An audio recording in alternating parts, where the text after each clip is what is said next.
And I think we are live. Hello, everyone. Hello, and Woo! from us. Oh, this is DiscussThing. My name is Helzo, and we're back with the second episode of Tangent Kings. And tonight, or wherever you are, we have an amazing panel of dignified cartoon gentlemen, Arza Chats, Jace, and two special guests, Smash JT and the 40K Empress. Welcome everyone. It is so good to have a second episode and to do it. Happy to have you all here. We're gonna have some very nice topics. And I'm gonna go right ahead without any further delay. I'm gonna say hello to all of the chats.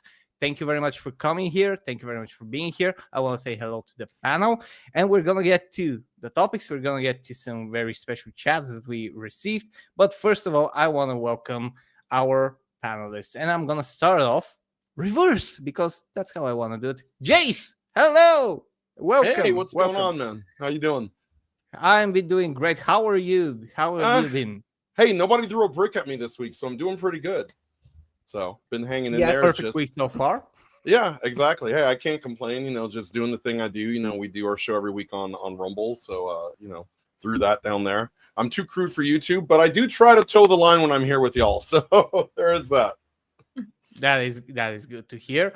And up above you, I see someone with a very large set of glasses, and I want to welcome that Arza Chats. Hello, how have you been? I'm doing just fine. I have a bit of a sore throat, so we'll see how much I talk today. But I hit my YouTube goal, my 1 year anniversary goal of 400 subscribers, so I'm doing pretty well. My last two videos are doing excellent, with one getting 3,000 and one getting 1,000 views, which is pretty exciting. That's awesome. And I got a new terrible retro game with DJ Hero for the Nintendo Wii. God. Wow. You have It a was Mac. $13 at Goodwill, so I'm like, I might as well. So now I have that.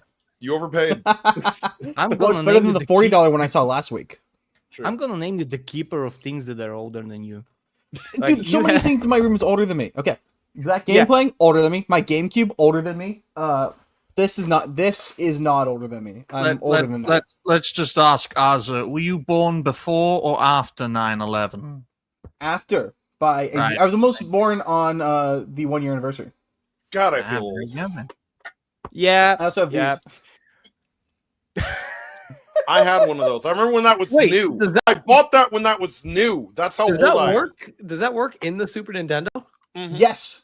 Yes. So I saw. I think it was Donut Operator did it, and I'm gonna get a Super Nintendo, and I'm gonna put these in there, and I'm gonna use this as a new computer or as a new camera.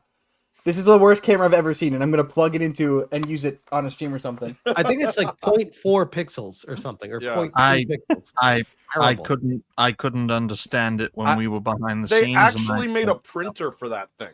I don't. I used to think have you it. can get much more retro than that.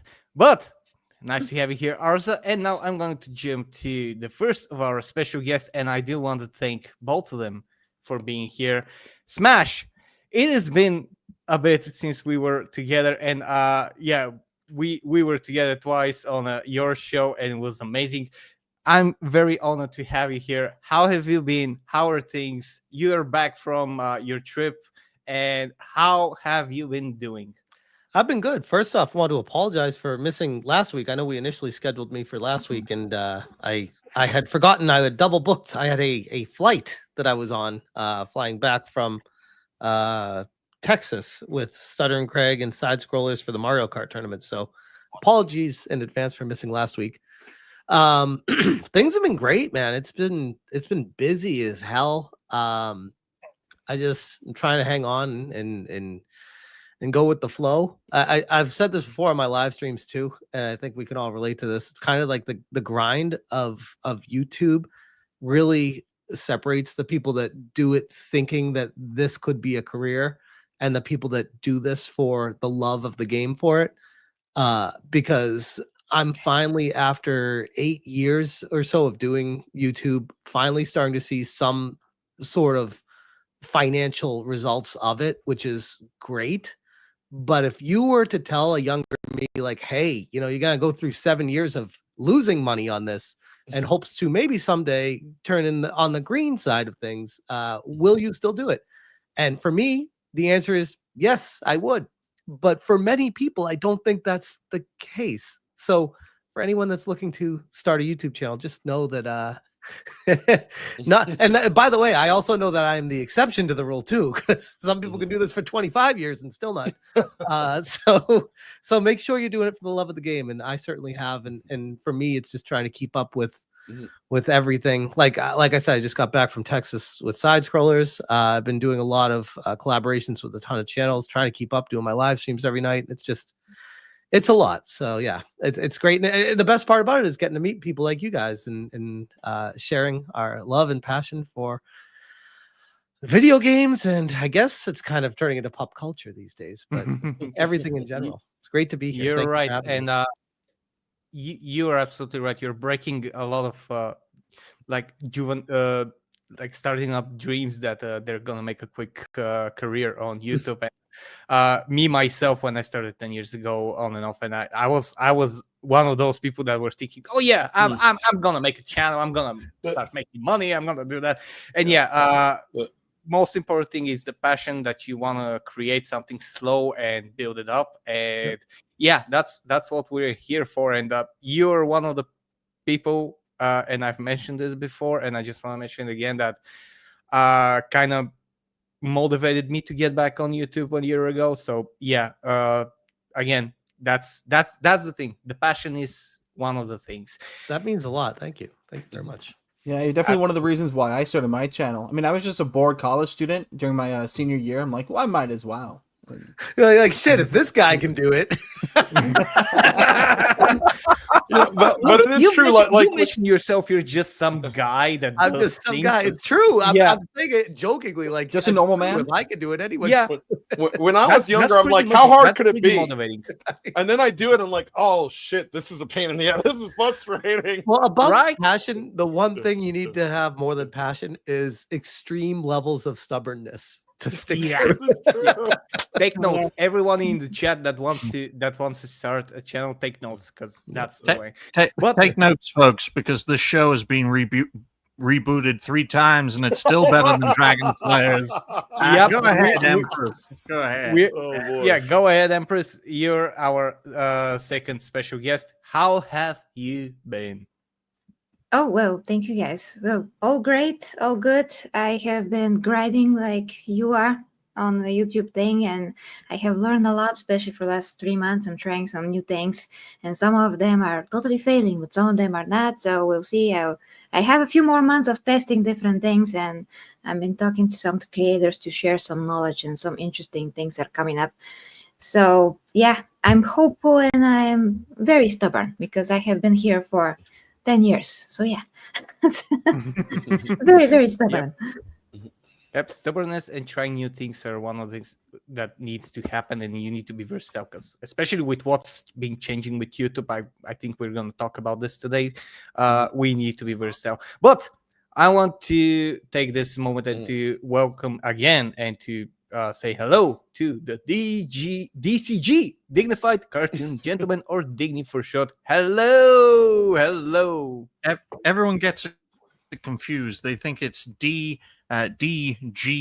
instead of DCG. It's great to be here, Helzo. Thank you for making this possible. I'm very grateful that my mentor, who we can't name because he's Voldemort, recommended you to me. As a brand new creator in this space, it's an honor and a privilege to have such great special guests and a solid panel. Tangent Kings is back. Hopefully it won't die again, because I'm sick of rebooting this show. And hopefully Helzo will reap the rewards of keeping this show alive, because what we had before was great, but I'm hoping what we will create will be even greater. It's on 3 channels now, and next time, if it goes wrong, it'll be on 9.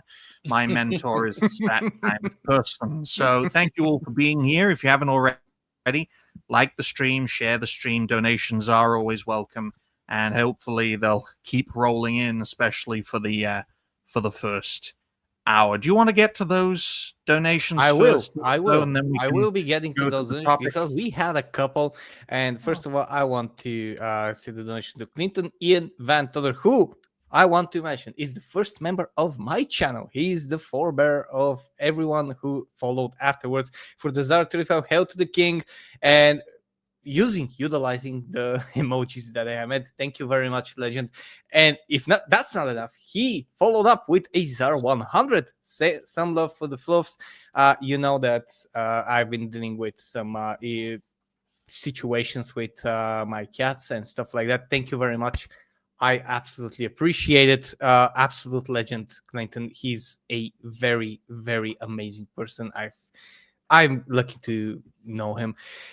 And yes, he if comes that's not from me, enough, so yeah. yes, he was originally on the Empress, and she introduced him to me, and he's simply an amazing human being.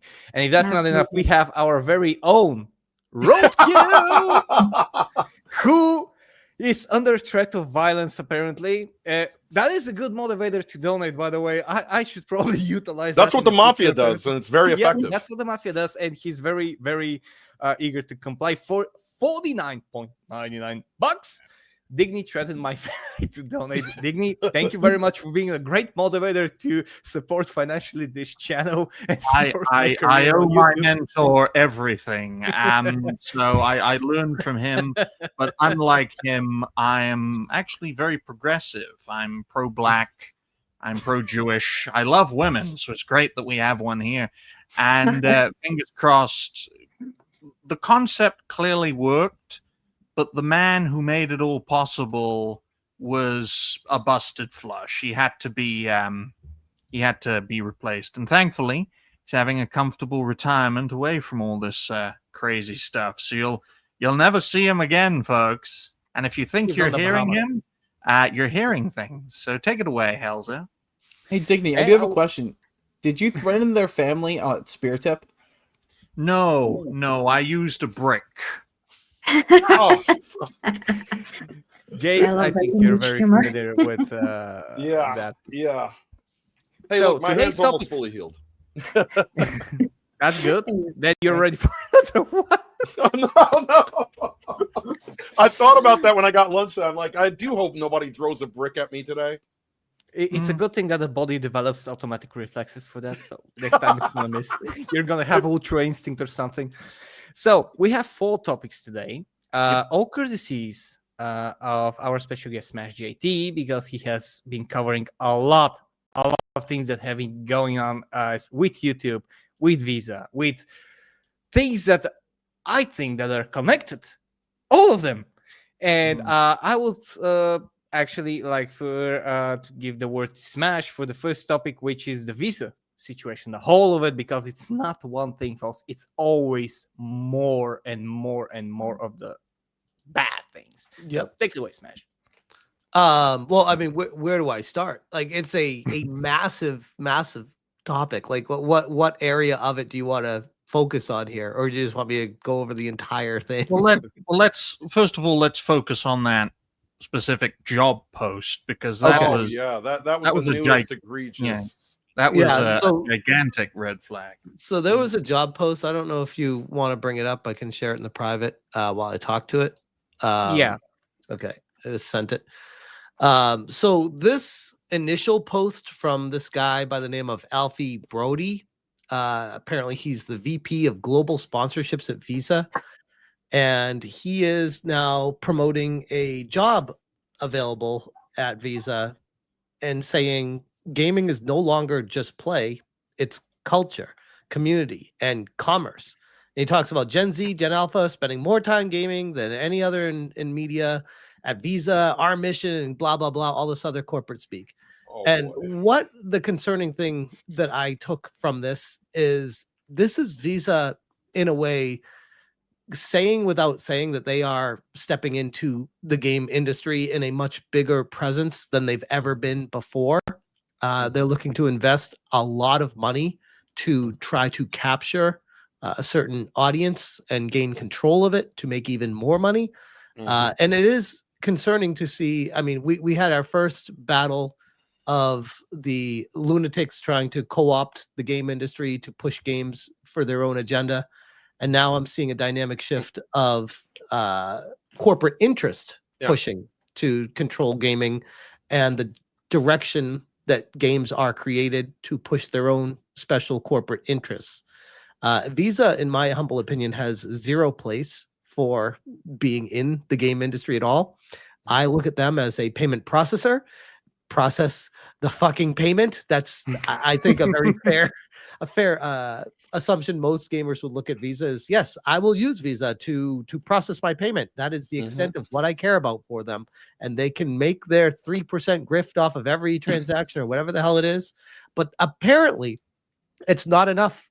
They need more now. That they want to separate their company and use a different division of Visa to, in addition, grift off of the percentages for the payments, to now also try to manipulate the direction of the games. And then when you follow the rabbit hole down to the people working there, their connections with the World Economic Forum and the tinfoil hat territory that you used to sound really crazy, is actually, no, that's just right out in the open. They're being very flippant about it now, because they know it's almost like, what are you going to do about it? We have all the money and power. You're just going to cry on the internet about us while we do it anyways. And in a weird way, it kind of feels like that's what's happening right now. And if you want to scroll down to the second post in that, that's the actual. Oh, that's all right. And I'll let you guys have the floor too. I talk a lot sometimes. Sorry. And the second post, my follow-up, here's the job listing, and shocker, it's in San Francisco. Oh boy. This job pays upwards of nearly $250,000 USD. How do I get this job? Yeah. I was about to say, Arsa, how about we all apply, like all of us, all of us on the panel, smash. Here's the thing. Here's the funny thing, and I talked about this in my coverage on my video. This position that Alfie Brody posted about, this post, the post that I was just reading before from Alfie Brody, he deleted that post. This job offer is still available, but I'm glad I captured it on my video, because in the comments section, Alfie was talking to somebody who works at Visa in a division there, and everyone's propping him up to be like, oh, this guy's perfect for the position. This guy's perfect. And it's like, this company is not even looking to external to hire someone. This is just a formality at this point. They already know who's going to have the position. They're just by legal obligation having to share it externally before they hire this guy for it. So now we have some insight, because they were forced to showcase the job, of what their intentions are and how much this guy's going to be getting paid to do it. And I even said in my video, I don't remember the name of the dude that was in the conversation, but I'm like, mark this down, come back to this video 2 years from now, a year from now, and you'll see this guy is going to be at Visa, and he's going to be pushing a lot of the gaming stuff, and it's going to be a very different landscape than what gaming looks like right now, and not for the better. But I'll leave it there. That's basically everything I had to say. But it sounds a lot like what BlackRock was saying a few years ago about how they have to force change by controlling the Avenue stream. And it's really, they tried to do it by getting the money at the investor level. If we control when you get investments, maybe we can force culture to change. Well, it didn't work. So maybe if we prevent you from getting the money at the purchasing level, at the lower levels, maybe that'll force change. It's not going to work, because they think they can control Generation Alpha and Generation Z. I'm a Zoomer, full-fledged Zoomer, younger Zoomer. I don't lodge in Alpha. We aren't reprogrammable. You can't tell us what to do and what to believe. If you tell us what to think, we're going to do the opposite thing. Neither are us old people. Well, you say that, but there are, I was going to say, there are a lot of NPCs, and those are the ones they're going after. You are a free thinker. They don't like people like you. They want you to stop. They want someone convenient. Well, a lot of the NPCs in my generation, though, the thing is, we were sold the lie of the amazing life that you older people had. But we don't get that life, because everything was taken away from us. Exactly. But we're still treated as though we are. So we know that's never going to happen. So a lot more of us have woken up and realized it. Though there are people who don't care, and those people don't play video games. And if they do, they're playing Fortnite and only Fortnite. They're not going to play story games. They're not playing Dustborns. Exactly. Well, panel perspectives are very important, and we'll ask the lovely lady what she makes of this whole situation. Oh, boy. Well, yeah, I mean, judging by my own nephew, he's just a boy who plays just Fortnite, and he doesn't care. He can't even learn English, which is pretty sad. So, yeah, people like him, I mean, yeah, kids like him are going to be very easy manipulated, and you can't really do anything about it because he just wants simple things, and that's what he enjoys, and he doesn't think twice about anything. But what I am thinking about what Visa could do here is something that they already do in like commerce, for example. They want you to pay with their card some things and not buy them with cash because they get the percentages or whatever, and then you have certain promotions and they make you use the card in certain shops, something like that. Maybe they want to implement deals like these in gaming. I don't know where can they take this. It's essentially an octopus trying to sprout more tentacles in this instance. And I wanted to really combine this with the whole situation going on in Australia, because both Visa and MasterCard are trying to worm their way into that country because of all the rules and regulations put in place, as well as all the taxes on all the games. I've watched Japanese anime to see what tentacles of an octopus can do to somebody. Oh my goodness, Jose. Just saying. Jose, I call him Jose because he looks like a Mexican, but Jose is very passionate about these sorts of topics because really gets into that territory that you can't really talk about on YouTube, which is perfectly fine. His show is called Cancel This Podcast. So we are setting things up here for a fourth reboot. Go ahead, Jose. Well, I was going to say one thing about this that's very that's very interesting is that this guy said the quiet part out loud, which is games are culture. They know it. Nobody's watching TV, especially not the young people, but all of us older people have sort of moved on. When's the last time you actually just binge watched something on regular television or came home like my dad used to do, crack open a beer and watch a movie that's halfway through? We don't do that anymore. So they know politically the only way they're going to control anything, whether it's the Klaus Schwabs of the world or the Larry Finks of the world, they got to get control of the video game, the market. They don't like the fact that most of us are the ones posting memes and jokes and making fun of things and doing things that are problematic for entire governments and all these sorts of narratives. It's telling, and Visa has absolute control because everybody just about has some variation of a Visa card in their wallet. So they know that this is sort of the way to go. As far as the guy that they may put in the position, he'll probably be the guy actually in charge, but they're probably going to figurehead it. I guarantee you they're going to find somebody who is female, obese, multi-gendered, has half the alphabet in her freaking bio, and throw her up there as a figurehead so that they could finger wag and call us all a bunch of bigots the minute we start calling out what kind of BS this is. Because again, it's all theatrics with these people. They know it. And at the end of the day, they're just coming to yell at us and complain at us, finger wag us. Sorry you didn't vote for the people we wanted you to vote for. Meanwhile, they're totally fine if you go into a sex shop and buy a prosthetic ass. That's completely fine. But don't you dare play that video game, Sex Austrian Painter. Don't you dare play that Steam game. All right, even though it's got more players than Dustborn, I checked yesterday. Oh, Yeah, I've heard Furry Hitler is a great game. I just have a thought. The sad part is that after the collective shout bullshit, they probably figured out that gaming is great to get into. So they're like, oh, amazing. We can do that. We can put our noses into gamers' faces. Oh, we're doing that. And what, of course, Jay said that, of course, they thought that, oh, well, gaming is the new thing now. It's bigger than movies. So, of course, why are we not more involved? Oh, let's get more involved. That's kind of... None of their movies are making money, and a $20 game just broke the entire internet. Yes, right. And that's going to be our third topic. Although I don't know if Smash will be here because he only has an hour with us, unfortunately. But while he is here, I do have considering this is Tangent Kings, I do have a Tangent King topic or question for Smash. What inspired you to make AI-based thumbnails that creep people out? That's actually what inspired me. Is I wanted to creep people out. No, I didn't know Caillou was a real person. You know what? I didn't know Caillou was a real person. No, this AI thumbnail thing is just like when I posted a screenshot of the thumbnail, like I always do, I got like one of those pop-up notifications on my phone, be like, "Would you like to make this AI?" And I was like, "Oh, what's this do?" If I click it, and it did like a really random thing, and I'm like, you know what? Sure, maybe this will draw attention to the thumbnail, make it The stick smile out. really sells it. Jose, Yeah. you laugh, Jose. But I remember my mentor telling me that when he first started making videos from shows, he was universally condemned by his colleagues.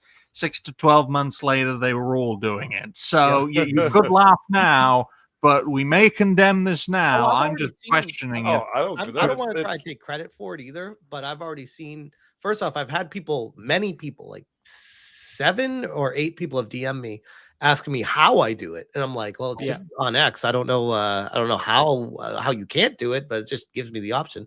But people have asked me like, what are the metrics for it? Do you see a return on viewership with like these are all the conversations I have with the background. I'm over here like I'm just some fucking retard on the internet. I'm like, I don't know. I don't care. I'm not looking at the stats to see if this one's returning more view. I just think it's funny, so I'm doing it. Like, that's literally the extent it's of it. hilarious You don't need to nightmare look fuel. that deep into it. Yeah, and You know, basically I that's do one of wonder- the things that you need to do. You first of all need to think that it's good for you, like it looks good for you. It is nice. Yeah. Go for it, Arza. What do you think about all this? Oh, I do have to wonder with the job listing, especially, what if it's just a Nepo role? Like they're Yep. pretending it's something special, and he's mhm, just looking yeah. to like get his son into the office or something.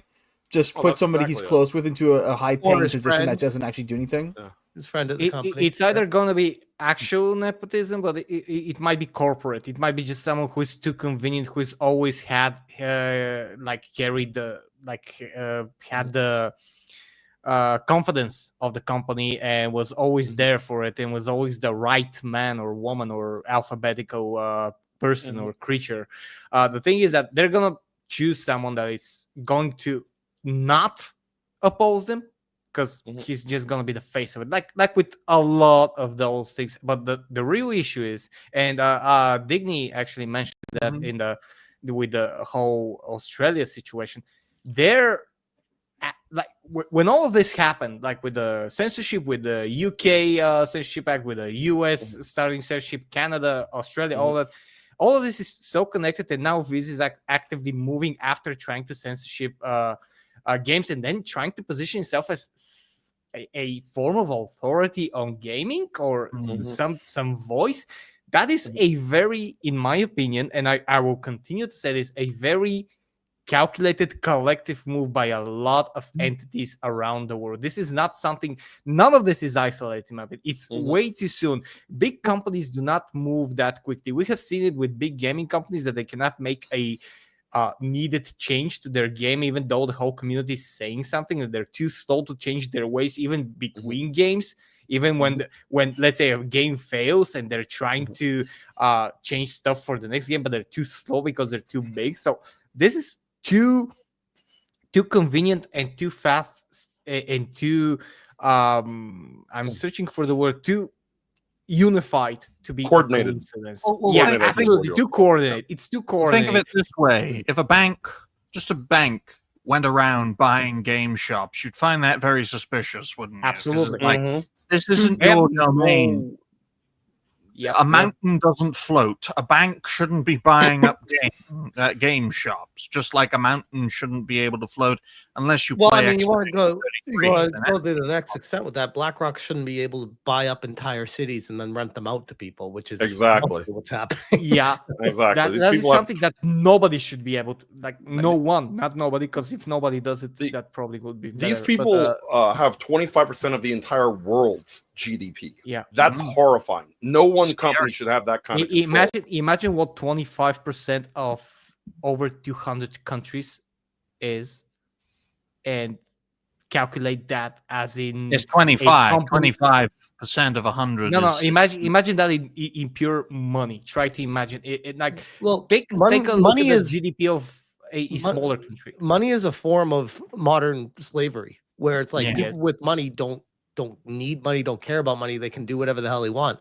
Everyone else, the layman's, need to do all the remedial work to make the world go round. And they want to make sure that everyone stays poor so that the slaves of the world now, expanding beyond what it used to be to what it is now, continue to keep spinning and spiraling, pointing fingers at each other, yelling at each other, while the rich elites continue to just kick back on their yachts and laugh at it No all. wonder you're so controversial, Smash. You used a gendered term. It's not layman, it's lay people. They don't want people like us to have they don't want people like us to have a seat at the table, especially not me because I don't have a filter and they don't like that.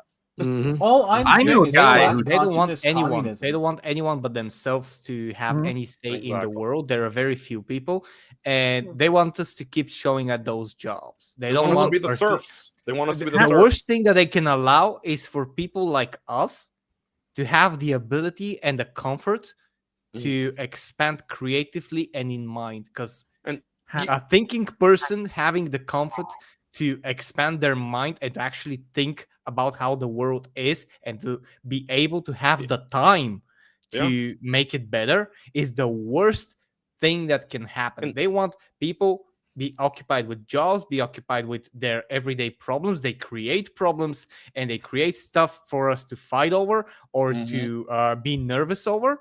And then you get people that cannot move a lot of stuff and they can continue to Well, just move Hell, so around. you know how this really started, and it's funny because it's so simple. It's because we all simply said one word to these people, which was no, and they're royally pissed off about it. Yeah.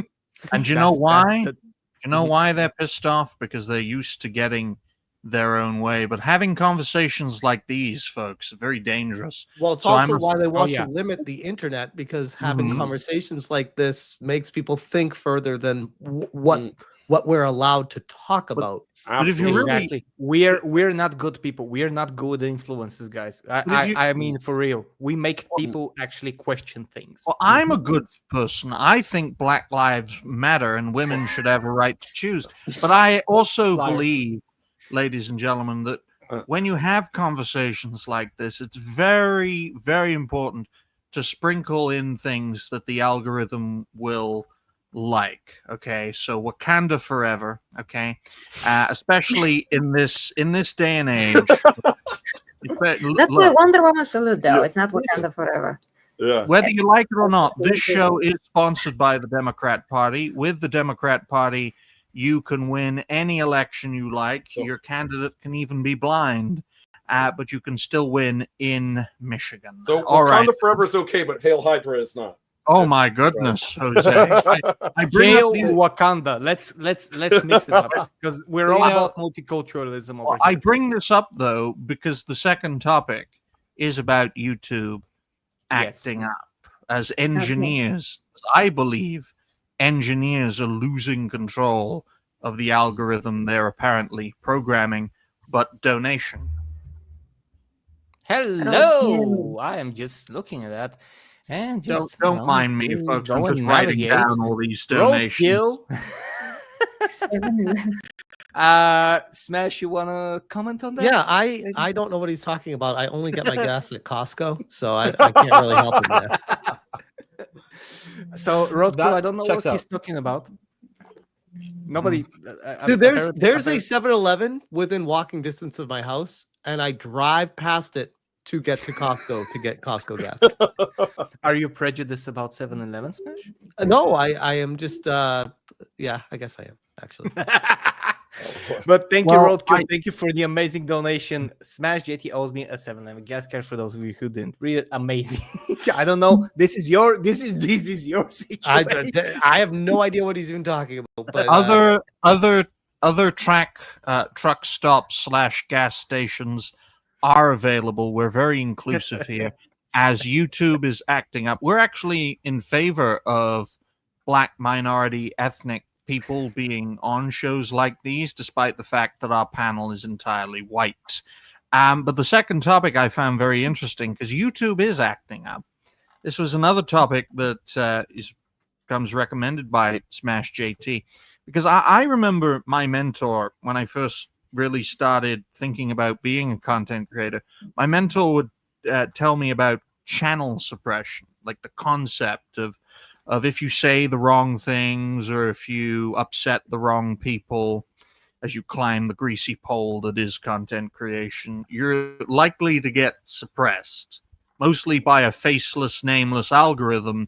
And I remember when he told me when people first started talking about the algorithm, they were classified as nuts, as dangerous conspiracy theorists, despite the fact that this algorithm is prioritizing channels like mine, where you can get 400 views from a 70, 80 sub-odd channel, but a creator like Jay Viper has 60,000 plus subscribers and can barely get 1,000 views for his video. So clearly YouTube is acting up.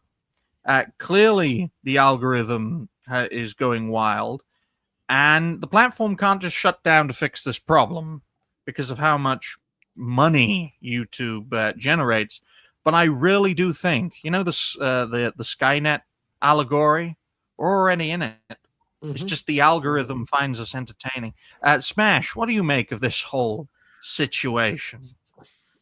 Back before I started YouTube, I didn't even know that there was an algorithm or anything like that. And when I first started using it, I was like, okay, there is an algorithm, but it doesn't have like a massive impact on what I'm doing. It's just kind of like I'm a smaller channel and it's, you know, tough.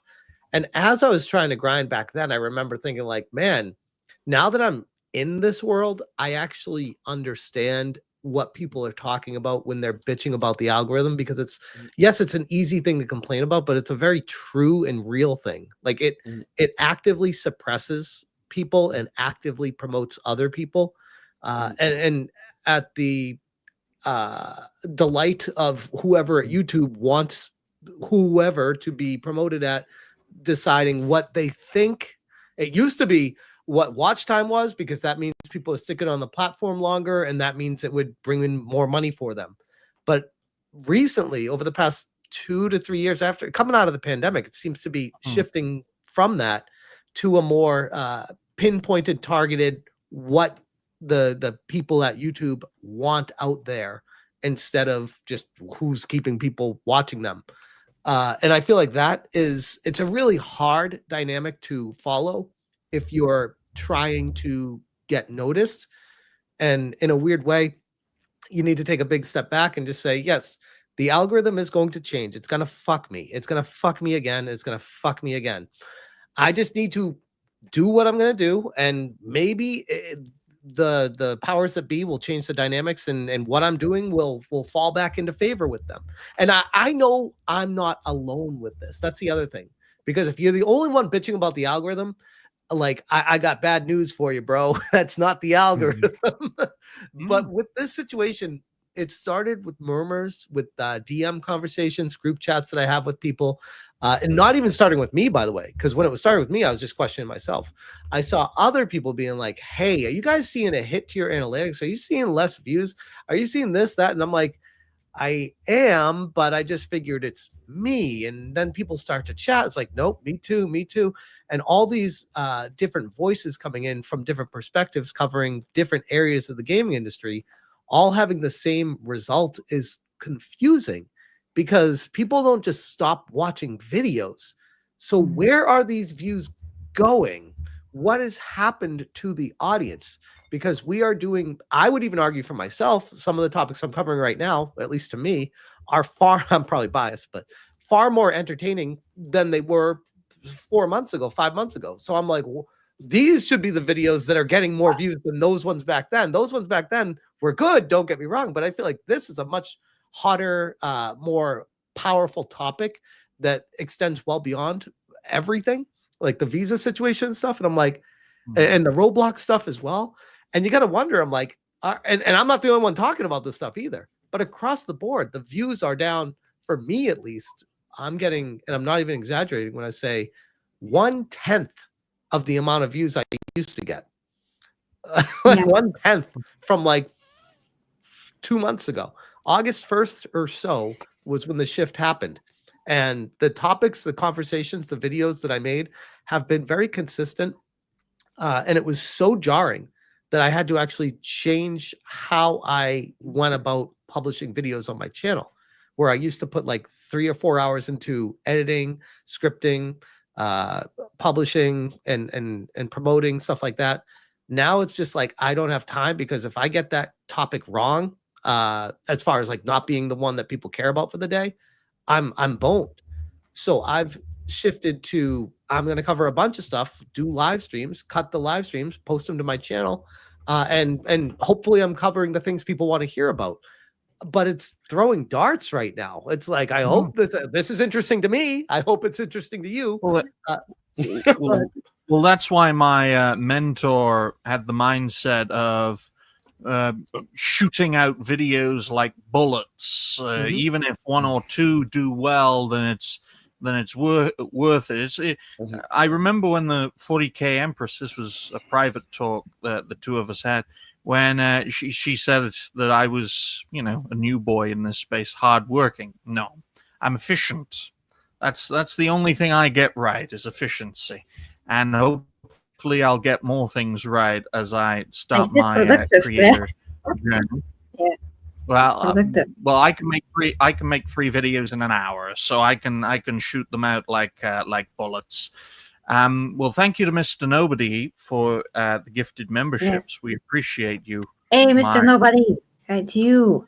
Hopefully, He's also been a member for 1 month. Hopefully your sobriety is continuing and your drinking problem has subsided.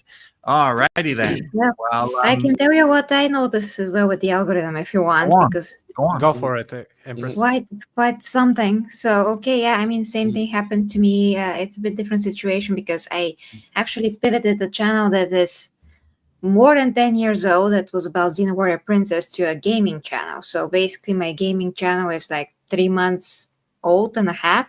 So for YouTube to understand that this is now a gaming channel, I have to upload as much content as possible, because when you go to inspiration, which is the new tab that YouTube gives you, and now it's available to many countries, you can see that it still gives me suggestions for Xena.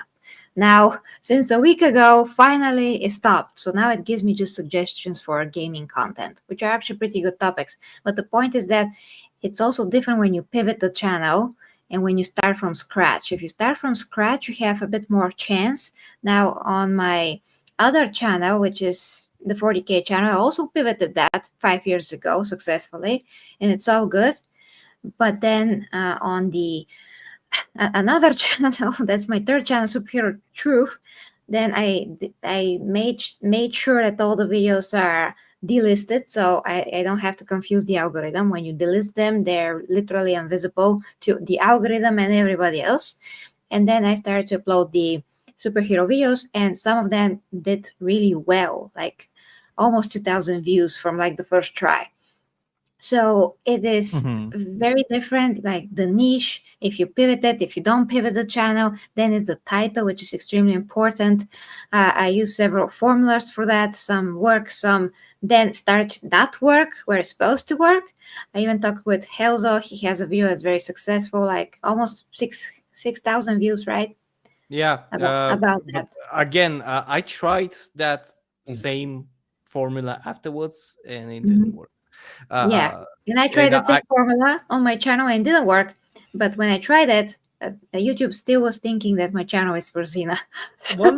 One thing I need to remind myself of, and I'm sure everyone here does as well, is sometimes we get caught up and we need to cover XYZ story, which is very important. And I need to remind myself of this as well, is people, because our viewing habits are the same as what our viewers view us. People want to watch the videos for you. Yes. And I know it's weird because I'm like, I'm trying to be like a very selfless person, but I need to remember of like, oh, they're coming because they actually want to hear my perspective on this. So something as a creator, I'd say you want to remind yourself of is don't just shoot out bullets, but actually like shoot out bullets with here's why you'd want to watch me talk about this. As opposed to the 12 billion other people out there that are doing the same damn thing. Well, it's like once you gain that trust, people will come and watch your videos. Like, a lot of time, if I want to hear about a topic, I'm going to go to Smash's channel because I know he's going to give me an honest perspective. A lot of other people hype you and hit you with like 3 different, ad shills before they get to the damn point. And now for our sponsor, Popping Pills. With Rumble's Popping Pills, it's like, ever since they made that change, I'm like, my mentor's done. He's retired. He doesn't want anything to do with your platform. But thank you, Smash, for the gifted membership as well. Thank you also to Sebrew, who's not a Hebrew, for the $2 donation, saying "Leak Boy in the house?" Here's a mark. great Hope funny you're example. not There is a Cancel This Podcast fake channel on YouTube. I did Oh yeah, not you know this. you just mentioned that. And I actually did the probably the mistake of linking that one in my post because it had two of your clips, and one of them was a 5-hour clip. stream. They took an entire yeah, game stream and uploaded it, and they But have you 3 views and 4 views, which is my point as to why I'm exclusively on Rumble, because YouTube effing hates me because of how. and big the they channel come out of my says that mouth. you're back on YouTube. Yeah. With the whole Rumble or with the algorithm thing, it's also important to note that it's not just the algorithm. So I'm very focused on like what other people in my generation are paying attention to. I don't always upload that because I'm not interested in it, but like there's a recent shift away from black pill content, which unfortunately counterculture is black pill content. Even if it's not intended to be so, it's viewed as that kind of thing because it's like, oh yeah, the gaming industry is just terrible and everything sucks and it's not going to get better until it gets better, and that's going to take a long time. And a lot of people are just really tired of seeing a lot of depressed content, not to mention school starting back up.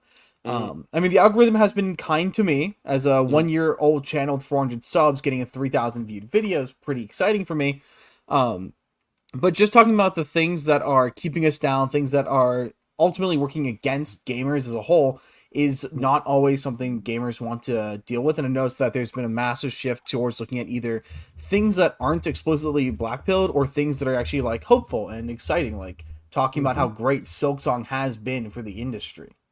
Well, or I how would like Expedition 33 is such a fantastic game that it's causing mass grief depression because it's exposing people's inner turmoil. It's so good. It is such a game.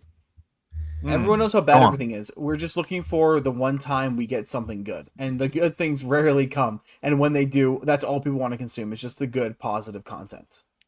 Yeah, but thing is that YouTube doing this, like I'm gonna speak from my own personal experience. When I restarted my channel, I was on 780 subs. That was a year and 2 months ago. I have had more views on my videos then. That's before I even connected with some people than now. Than most of it now. So thing is that YouTube, in my opinion, especially with the AI stuff and everything that it's doing, there's either a fuck up in the algorithm that they did, as Smash mentioned in his video. Before you keep going, just that on that first point there, I've spoken with some people who allegedly have spoken to people at YouTube, and from what they've said is YouTube is well aware that there is a massive issue, unintentional, going on right now that they are not announcing because they don't want to be giving people reasons to blame YouTube. So they're front facing right now, just be like, yeah, no, it's totally fine, totally normal, guys. This is how it always works here. Okay, so it's not like anybody suddenly has your credit card number that's not supposed to. Right. Which is but behind the scenes, and I'll leave with this, behind the scenes, there is like an active fire that people are trying to put out at YouTube headquarters right now with what's going on. So that fire is, in my view, the engineers over there, they're more like scientists than engineers now, because no one's programming these algorithms. It's like snowball effect when it comes to building these things. They're more grown than built. They've lost control of their own algorithm, and I think the algorithm is thinking we have this massive data set, we have all this data, but it's just more of the same. Let's promote new generations of creators, push them to the moon. Let them get seen so they make more content so that we've got more material to data mine. Ooh, but I think that the current yes, I will get to the. I just want to say something about the whole situation. Is that the current algorithm seems to be like just getting the views to the channels that will most boost and are most popular, just like in TV. And hopefully what Smash says is right, that there is a fire that they're hopefully going to put out at a certain point. Smash, you're muted. I was just saying, I'm not thinking that they're gonna definitely resolve it, but allegedly they know that there's an issue. So at least there's that. hopefully we're hoping for Hopefully. the best. But the thing is that everything has been chaotic, and a lot of creators have shifted to a lot of live streaming and stuff like that, because at least at that point they're getting to be live with their own audience. And with that, I'll just show. I think Roadkill has been traveling quite a lot if he has had coffee with Gamer Empress. But I will didn't know let about you. it somehow. Yeah, I will let you, Empress, to elaborate on that, because apparently we have a world traveler give the here. man his due. I mean, apparently, look. Hey, I hey, think man that's why of he culture. needed gas money. I think that's why he needs gas money, because he needed to go to the Empress. What must to have- elaborate on that? He's just joking with Man of Culture, who is just amazing and very big fan of mine. So yeah, We- that's what we- this is about. We do have blind viewers, folks. I know that's a contradiction in terms, but we do have blind viewers. Let's be very welcoming of the blind community and just say what is typed Yes, here. yes. Hey, So, man what- of culture. Okay. Confession time. Gamer Empress took me out to breakfast, and it was fantastic. We fed each other toast and sipped. Well, I wonder where you fed each other toast and sipped coffee. Don't be mad, bro. Empress, you owe me $133 for the coffee and about $50 for the hotel room. What do you make of Oh that? my god! That's a Diggy, cheap if coffee. that doesn't land Yeah. you an audiobook audition, I don't know what will. You read that like a 50 Shades of Grey novel. Yeah. Well, my computer malfunctioned 3 times while I said it, which is why I need a new Where one. is the hotel though? I didn't read any hotel. Yeah, I was making a sex joke. I Yeah. do apologize. I will do better and donate to a disabled charity. Is there anyone on this if channel you that just doesn't sent owe like Roadkill money? $8, if you just sent $8, you could have kept that $1.33. Yeah, Yeah. I mean, All right. is there anyone that doesn't owe Roadkill money on this panel? I can't put my hand up. Everybody, so- everybody. He's the collector. Slay Every Game, thank you very much for being a member for 1 month. Shout out also Cartoon Gentleman, Jace, Arza, and the Empress, and my favorite wrestler. I've watched the videos. Smash JT. Thank you. Shout out Slay. to Slay. Thank you for your Slay. support. Slay has been you. making a lot of good videos about that Mhm. already. I mean, it's very entertaining to watch. And on that, I would like to direct you guys, because I know Smash doesn't have a lot of time, but I think we can at least get on with we'll the get first his topic. we'll get his perspective, and then he Exactly. can shill himself, and then have a good day with his Collect family. more cards. Shout out to Smash JT, who is a fully functioning human being, has a family, has people who love him, and has a YouTube plaque, unlike certain people and cartoons. Wink, wink, Yes. wink. All wink. right. And just before we start, I just want to quickly do, because we do appreciate every sort of bribery, especially yellow bribery here from Lavistro. This is why multi-stream is the future. The more platforms you stream, the longer reach. Also, hi guy who sounds familiar, and JT, but disgusting guitar. Guitar is coming very, very soon, my friend. Thank you very much. I was on Lavistro. He's an amazing person. I do enjoy talking to him. Amazing channel. Go and check him out as well. Thank you for the 10. Well, that's an interesting way of coming out of the closet. You were on Lavistro. So you're bisexual now in your sailor suit. Actually, if I'm something, I'm a dragon sexual, so I take no shame on that. So, By the way, what's wrong with bisexual? Phrasing. No, do we do? it's a good thing. It's a good thing. It'll keep us on the air, because now we have 2 bisexuals and a woman and a Mexican on the panel. Thank you also to Hebrew, who's not a Hebrew, for becoming a member of Helzer's channel. I'm thinking to myself, let the hosts keep all of their donations. This is I so just much. need the videos from the shows. What was This that? is so much Okay. diversity. We could be on Disney Plus next. Yeah. Yeah, qualify. If someone, I'm if auditioning someone next is, week, so yeah, I'm gonna show. I'm gonna show him. Helicopter, clips from this show. hamster, even better. Okay, next topic. All right, next topic is Silk Song. It's continued success. And again, I would point to Smash because he also covered this topic. And before he covered it, I just want to say, yeah, it's everything that Silksong is doing in terms of success is well deserved, in my opinion. Go for it, Smash. Well, as far as what, like my thoughts on it or what? Yeah, go for the continued success. Like from what you think about that to how one thing that I want to mention in this topic, how it potentially damages under indie developers, because this is something that I've been laughing about for at least 3 days already. Yeah, I mean, first off, my perspective of it is it's an awesome game. Like I'm about 5 or 6 hours in right now. I can't wait to get back to it. Maybe after my stream tonight, if I have the energy, we'll see. But it's so much fun. Such a great atmosphere in the game. It really sucks you away and puts you into it, just like the original did. So it's awesome. As far as the drama surrounding it, I think it's fascinating to see other indie developers take the perspective of whining and crying. I can't do what they did. I can't make my game that price. I'm like, okay, bitch, don't then. Like, what? Welcome to the free market economy.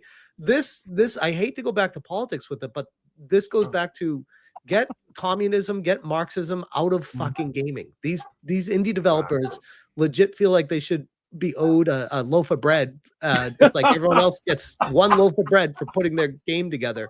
Like, no, you make a product, and if it's good enough, people will buy your product. And if it's not, you suck. Like, welcome to the world. And if you don't want to do that, there's the door. Like, this is how it all works. You want to put something together and you really feel like it's a special, amazing experience that you just have this passion inside of you that you have to create.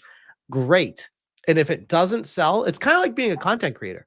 Like, I really want to make a video. If no one watches it, does it, if a tree falls in the wood, does it make a sound? Like, it doesn't matter. Like, where does your passion come from? Are you creating the game for the sole purpose of making money off of it? And if that's the case, while sure, that's always a great side effect, it is the ultimate destruction of your entire organization or studio being a jealous, greedy bunch of bastards instead of just, hey, I'm making a good game here. I hope people like it. Instead of wow, it should be challenge accepted. Yeah, yeah. Like, damn, they were able to. Oh, and the other thing too, people forget when Hollow Knight came out. What was it, 2017? 17. Yeah. Yes. I remember that game launched, and I got it shortly after it launched. I was waiting for the physical edition, so I got it physically on my Nintendo Switch. I was very excited about it. Finally got it, played it, and I was like, oh my God, this game is one of the best Metroidvanias I have ever played in my entire life. And this is coming from someone that loves Metroidvanias and has played pretty much every big one ever. I'm like, this one, top tier, S tier, one of the best ever. I made a video, and I was a smaller channel back then. Didn't go anywhere, barely got any views on it. And I felt like there were a couple other smaller channels talking about it, but never got any mainstream attention really back then. Like maybe a little bit, but it kind of, the fanfare came and went and people went on to the next game. And I'm like, that was weird because this game's one of the best games I've ever played. And people just moving on to the next thing. I think it was because back then it was Breath of the Wild and all these Mario Odyssey and all these other bigger games were kind of pushing it to the background. And now, after all the time has passed, Silksong comes out, and all this 8 years of people waiting on bated breath for this sequel, and the anticipation was at levels I haven't seen before. And it finally launches, and then everyone wants to jump on the train of, I don't want to miss out on this. I don't want FOMO. I want to be part of the people that are playing what everyone was hyped about forever. And now everyone's going back to play the original Hollow Knight, and it's already surpassed. What was it? The peak previous when it launched on Steam was 7,000 people, and it just surpassed over 75,000 people concurrently on Steam DB. 95 right already, just to get it. 95. Is it 95? A lot of people are playing this on the all-time Switch. peak yesterday. You just checked.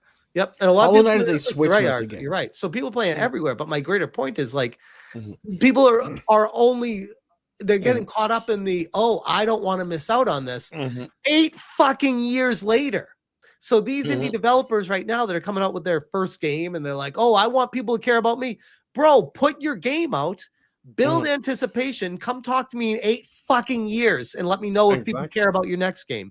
Because that's what happened with Team Cherry. That's why they're successful. Not to mention their launch was it looks like to me a lot of the complaints have been journalist cope, and it's not about indie games. It's not actually about indie games. It's using the "won't you think of the poor indie developer" as a Trojan horse for the AAA studios that are getting completely annihilated by this.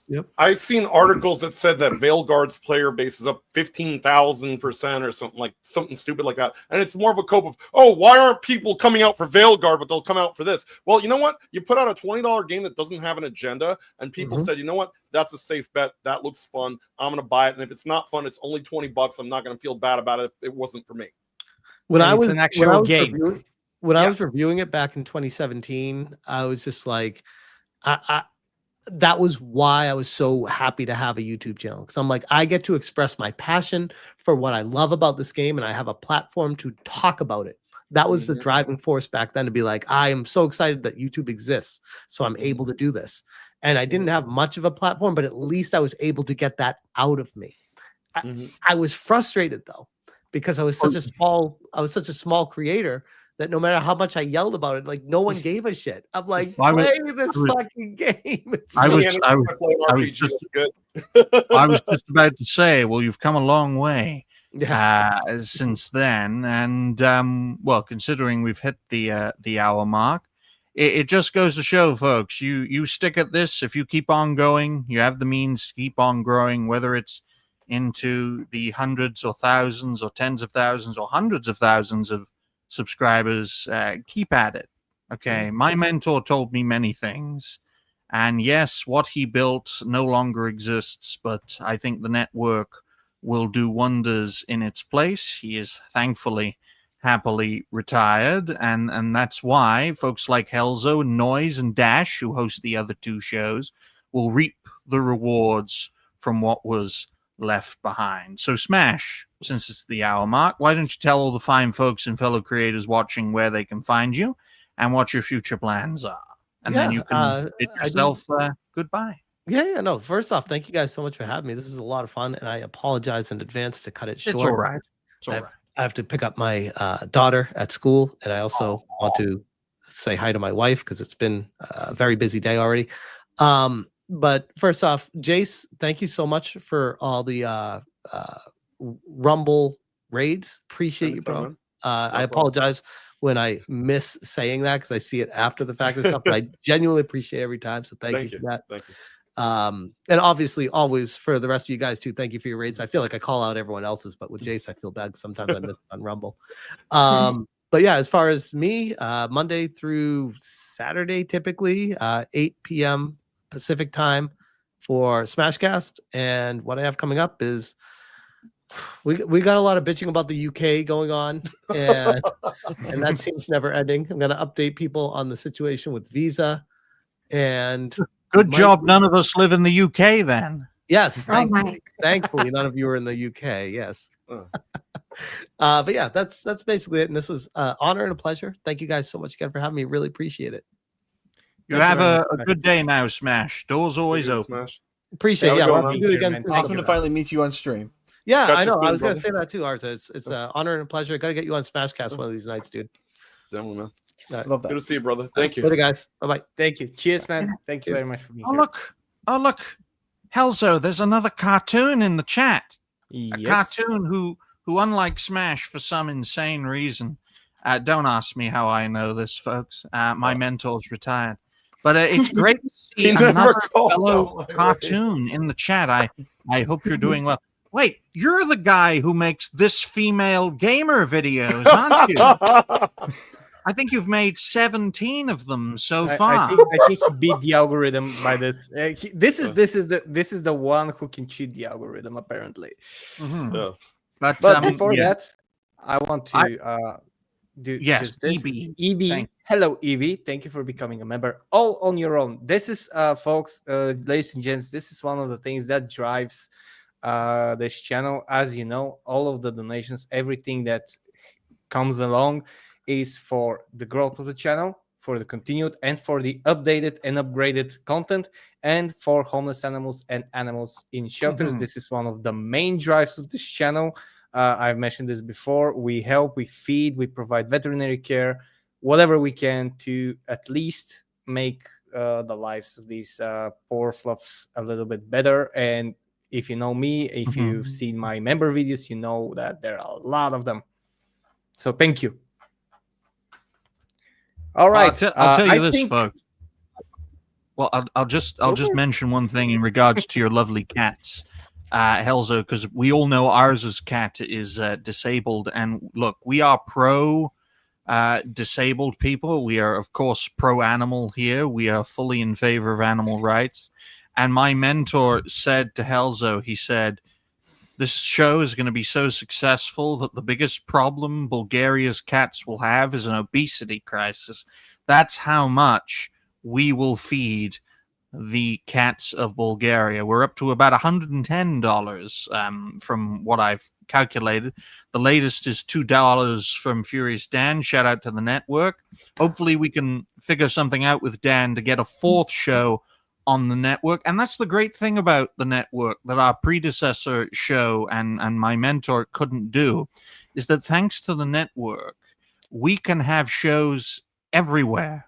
Because the biggest weakness of our predecessor was the fact that it was all centrally commanded. So if it was wiped out, it would have been completely wiped out. But with the network, even if one show or even two shows gets wiped out, we don't want that, of course. And the more you donate, the less likely you will get wiped out. Because I know for a fact, folks, the more money you put in YouTube's pockets, and sorry for the tangent, Helzo, the more money you put in YouTube's pockets, the more likely they'll keep you on the platform. My fellow cartoon friend who was in the chat could tell you that far better than I can.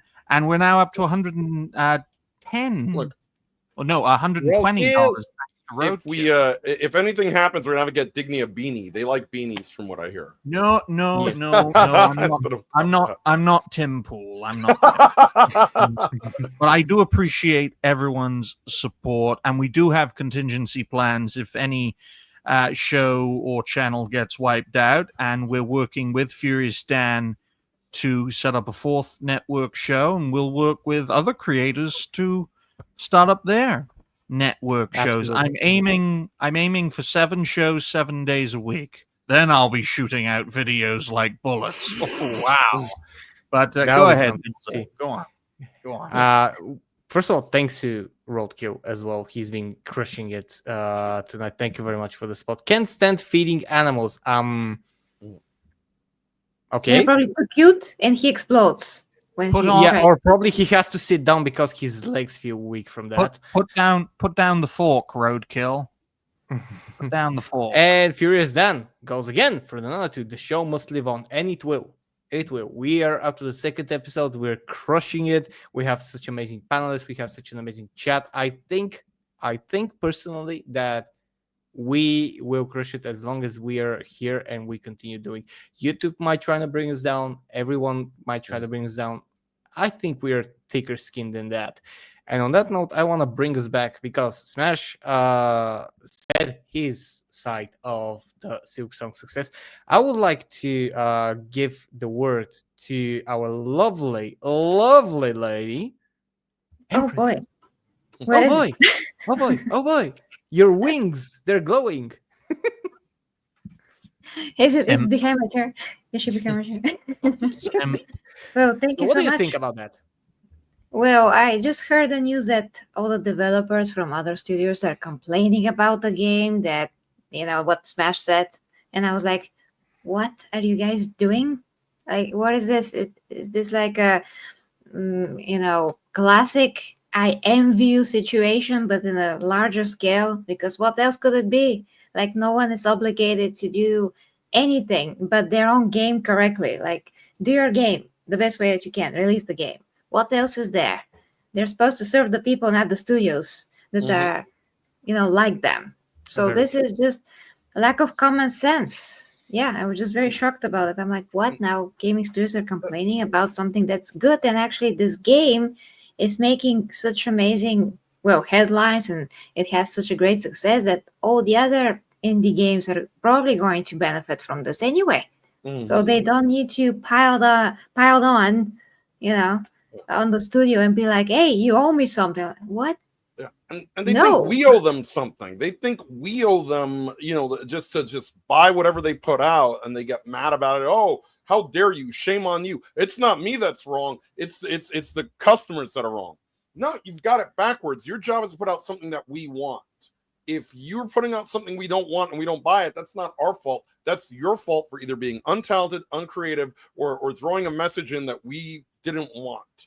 And so I'd like to draw everyone's attention. Apparently, Roadkill is afraid of Bulgarian Krylic writing. I call it Krylic. That's how I supposed to say it. But don't worry. Have a lot of local gang here, which I kind of appreciate. Thank you, Koyan. Thank you, Yastu. The real problem with these people is they adopt the hyper-socialist model of wealth. They think that they are entitled to something because they made something. It's what kills game studios, was killed TV, and it's what kills YouTube channels. They'll say, we created X, so I am entitled to money because I did X. It's the same idea as the workers or the chain of production deserves money, as opposed to the people who own the company. Yeah. It's that exact same mindset. It's the AAA mentality from an indie studio, because AAA studios infamously have that mentality. We've seen it with BioWare, we've seen it with Ubisoft. Just because they make something with the specific name from it, we are supposed to buy it, consume it, don't ask questions, be happy about it. And on that level, I just want to say, okay, first of all, on this indie studios, and if an indie studio is actually listening to this, I'm gonna say one thing. First of all, you have Hollow Knight, which was an amazing popular game in 2017. It actually crushed it. Silksong was in development for 6 years, and people were waiting for it, and that's how you build momentum. That's how you build tension. That's how you build people wanting and hoping for that thing. And when they released it in 2 weeks, if it was a mid-success game, not a very successful game, it was like medium success game, it would not have had this momentum as it has now. But it's because the first game was so good and they were waiting for the second game. That's why it gained such a momentum now. Same thing, but on the other side is with Expedition 33. Expedition 33 is a new game by a new studio, by a small team, and it crushed it. For what it is, and for a new game, it crushed it. It had a lot of players. It had a lot of sales. Yes, now some people are arguing on social media that because Silksong is having 5-6 times more the concurrent player count, it's going to win Game of the Year awards. Maybe if that's what it takes, if that's what they're looking for. Yes, but Expedition 30 is a new game, and it set its foot firmly as an absolute beast of a game made by passionate people. So if in a 4 or 5 years a second game is released by the same studio as a continuation, I can assure you that it will have 10 times more people playing it. Well, I'll tell you this. I know for a fact Silksong will be on the Game of the Year lineup for the Game Awards for the same reason Balatro was up there. It's going to be there. It's going to win an award or two, but it probably won't win the main one. And I think the same might be true for Expedition 33, because you know how cliquey the Game Awards is, and also Silksong is bigoted because they did not come out during the Biden administration, so they are clearly bigoted. They should have released it earlier to support a great government. You know what the big thing that Helzo touched on though is that these are passion projects. And that's why they're succeeding. You cannot just slap a name on a game where none of the people who are passionate about that game are even still with the company and expect it to sell. Yeah, sure, you could call it Dragon Age. You can call it Mass Effect. You could call it Grand Theft Auto. You could call it Assassin's Creed. But everything that made that special is gone. It's dead. It's buried. These AAA studios think they can wear it like a skin suit, put an agenda in there, shove it up your ass, and then make you say, thank you. May I have another? May I have some more LGBT? May I have some more climate change? May I have some more Orange Man bad in a game that should have absolutely F all to do with any of that?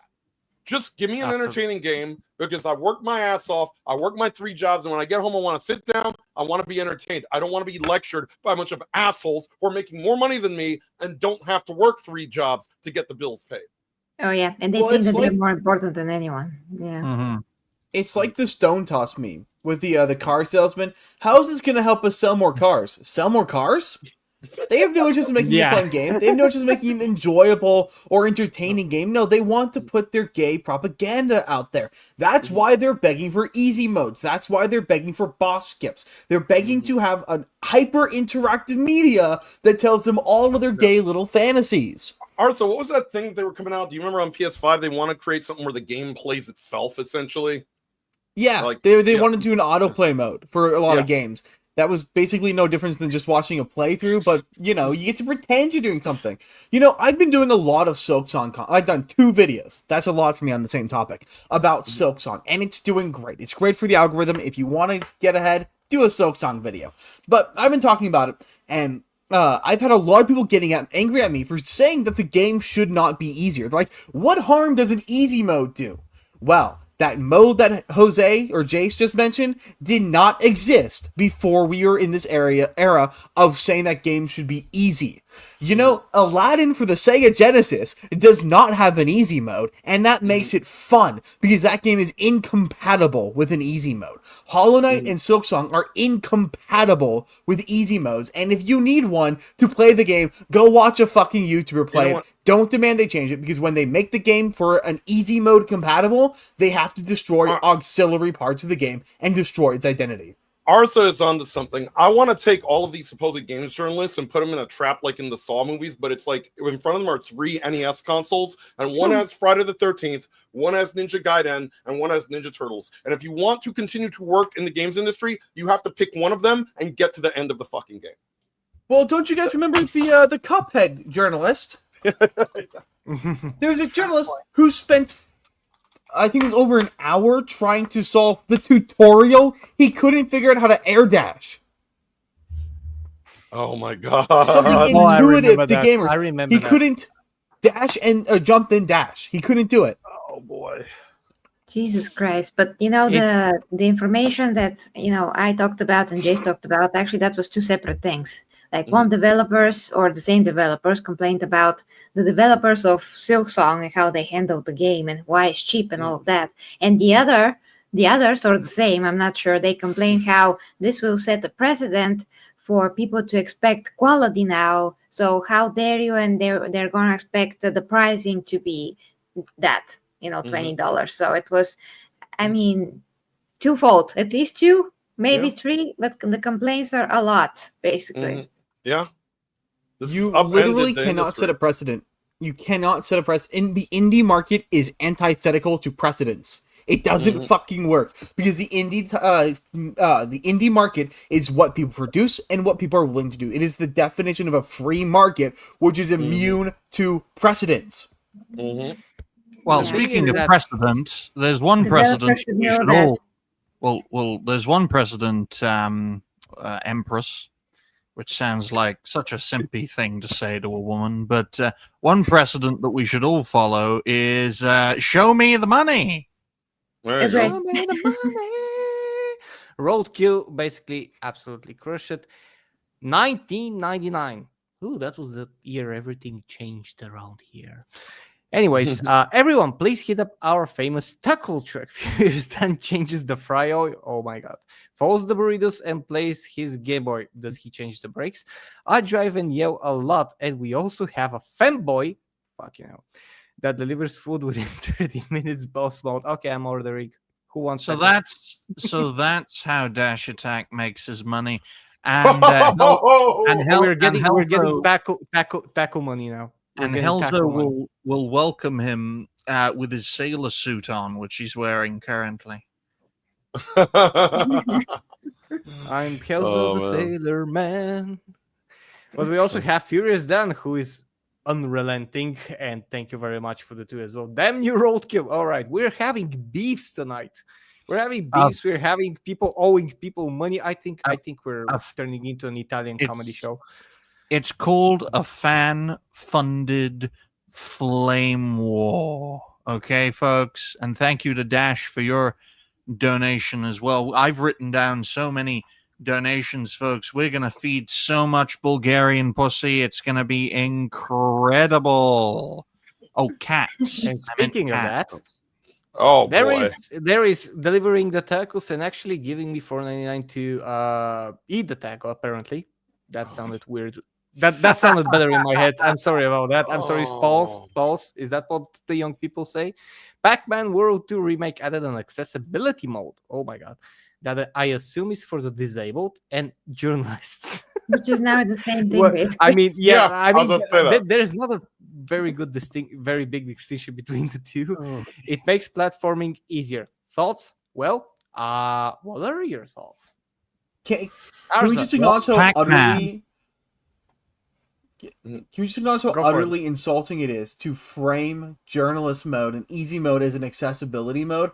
I'm so Yes. sorry, disabled Oh person. my We're going to infantilize you now by saying you must need an easier game to do what you want to do to beat the game. You just We must have- need it infinitely easier. Look, Yeah.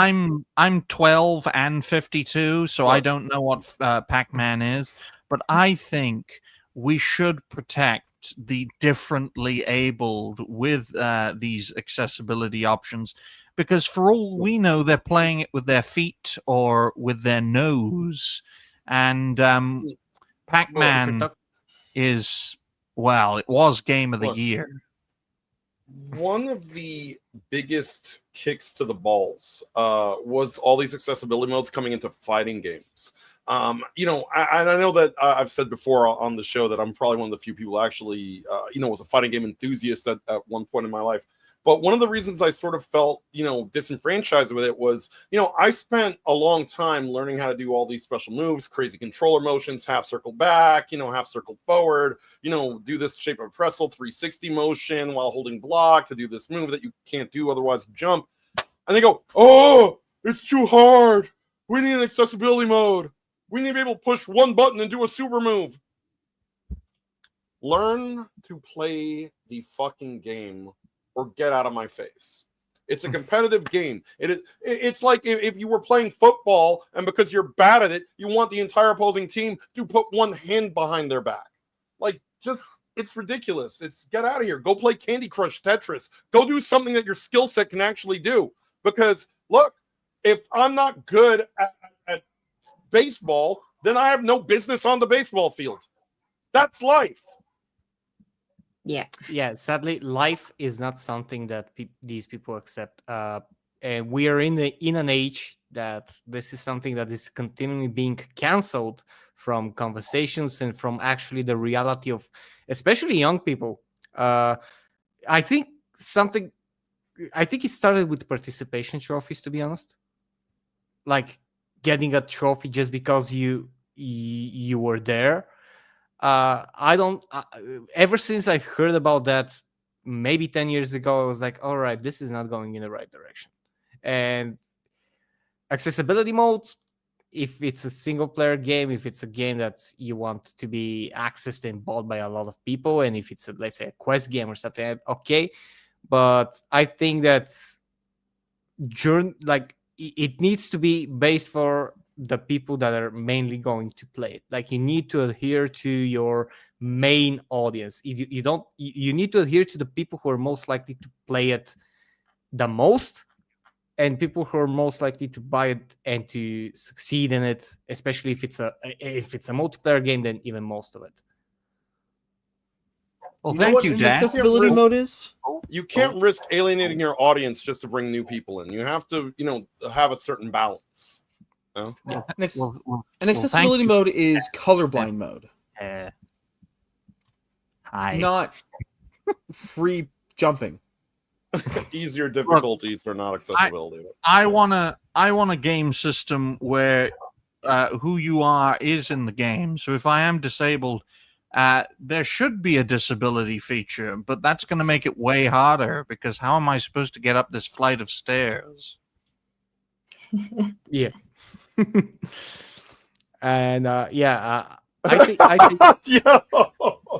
yeah, and he follows that with, and yeah, it is. Wow. Actually, I think this is actually insulting.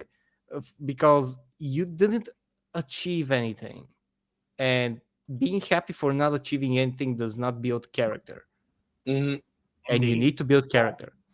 Yeah, but Speaking you of- know, there's some games like Kazan, Berserker Kazan, where they actually put difficulty settings, and if it doesn't break the game mechanics, if it doesn't ruin the game, I mean, it's fine. It's really fine. The way that they did it, it just debuffs. I mean, it debuffs. I'm not sure what the debuff. Hold on. Yeah, I think that you take less damage, so it buffs you, not debuffs you. You take a bit less damage, but that's really it. I mean, it's about like little changes like that.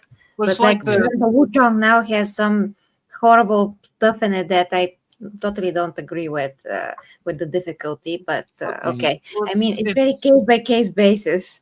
I'm really torturing myself with Wukong, but the game doesn't allow you to level up, like for example in Elden Ring. So you have to be extremely persistent and do super boring grinds. Well, where in Elden Ring you can just go around and do whatever you want, explore the world and upgrade yourself this way. But in Wuchang, is because it's closed, like it's basically area based. You have to go back to a particular area and just hit them like that all the time. Hello. Yeah. Hello, you. You can't hear us. But the point I was going to make, I think the difficulty system from Expedition 33 is fantastic, especially the Expeditioner mode, because it essentially gives you more chances to fuck up, and it's a lot more forgiving in that respect for a first-time playthrough. But say for a second-time playthrough, and I don't mean a new game plus, I mean an actual second playthrough, it would be worth living and learning and taking the difficulty up a notch. But I think we can wrap this topic in a bow so we can have a good half an hour for the last topic with Furious Dan's donation.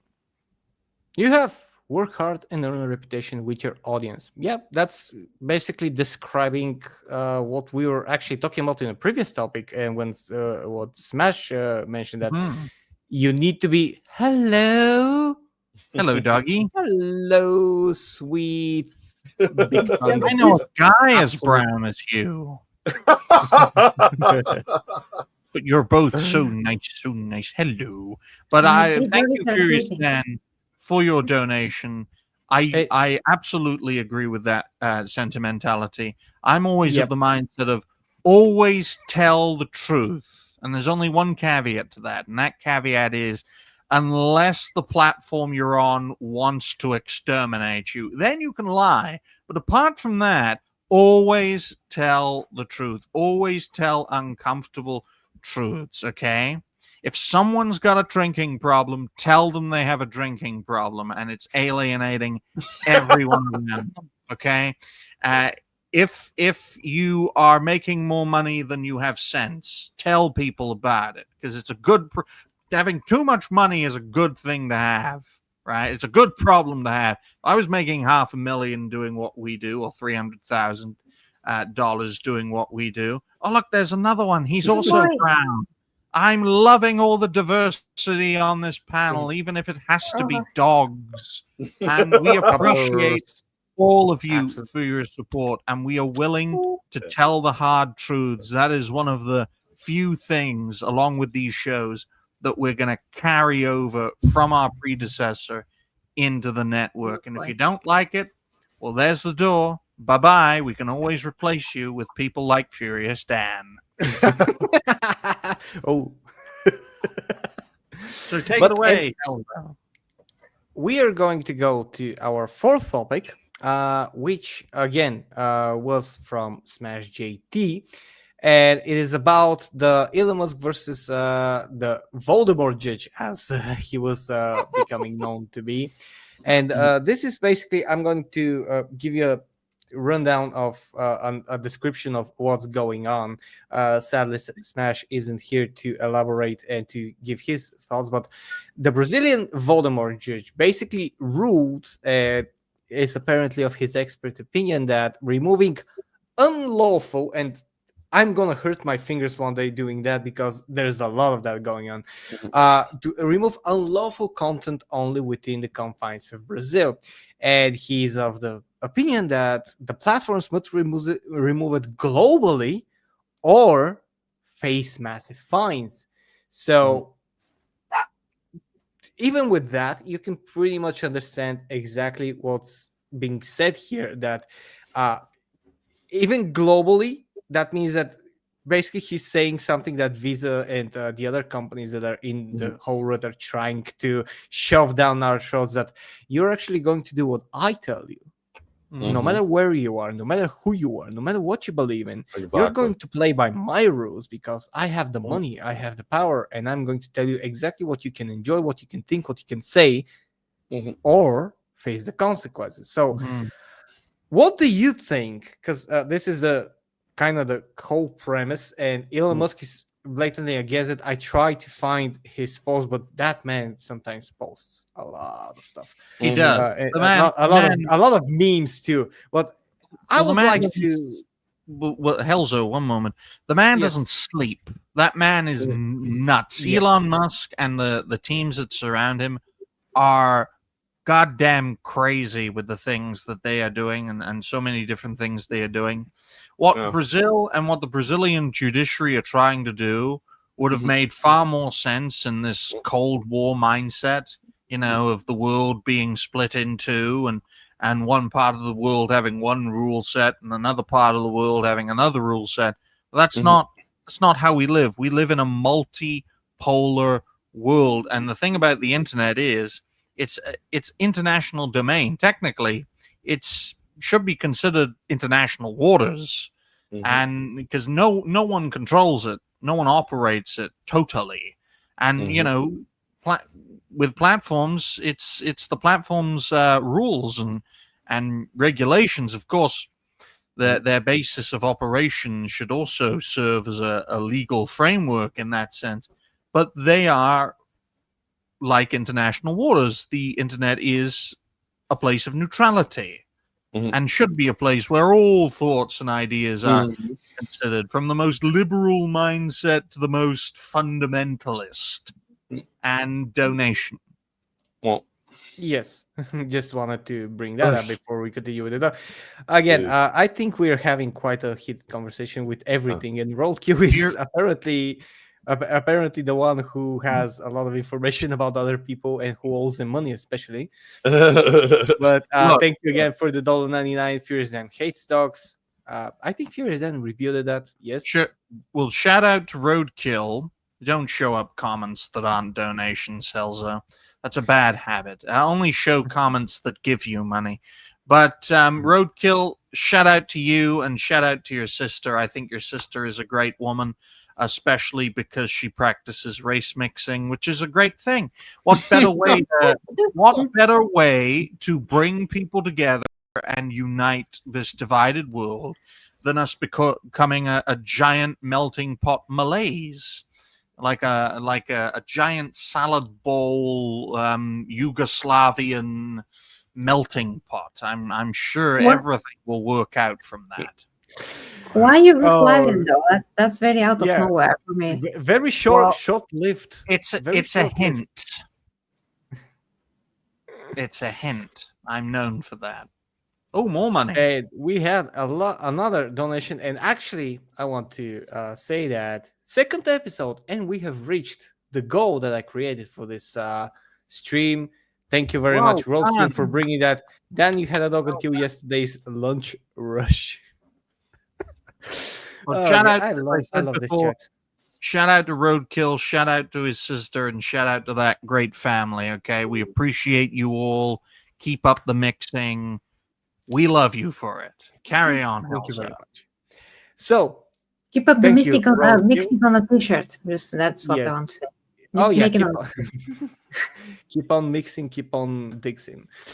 But with that video topic and with what we're talking about, one of the things that I read on a comment on Special's videos is Brazil trying to one up the UK right now, and I think that's a very, very proper comment, because UK has been in a very, very hot spot with their own attempts at not only censoring stuff inland but also in the US as well.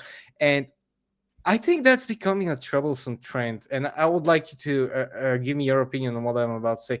I think that is becoming quite a troublesome trend because it's one thing when a private company or a global company is trying to push something like Visa, which again it's bad, but when a country, which is supposed to be focused on its inland stuff and its own economy is trying to push its fingers into global stuff and trying to influence other countries, probably with several stuff and strong worded opinions due to the relations with other countries.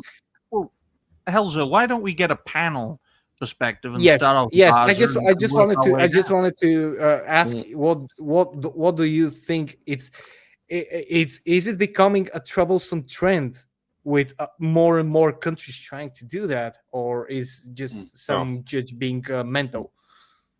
And I see Jace that was very, very passionate. I'm gonna give the word to him first.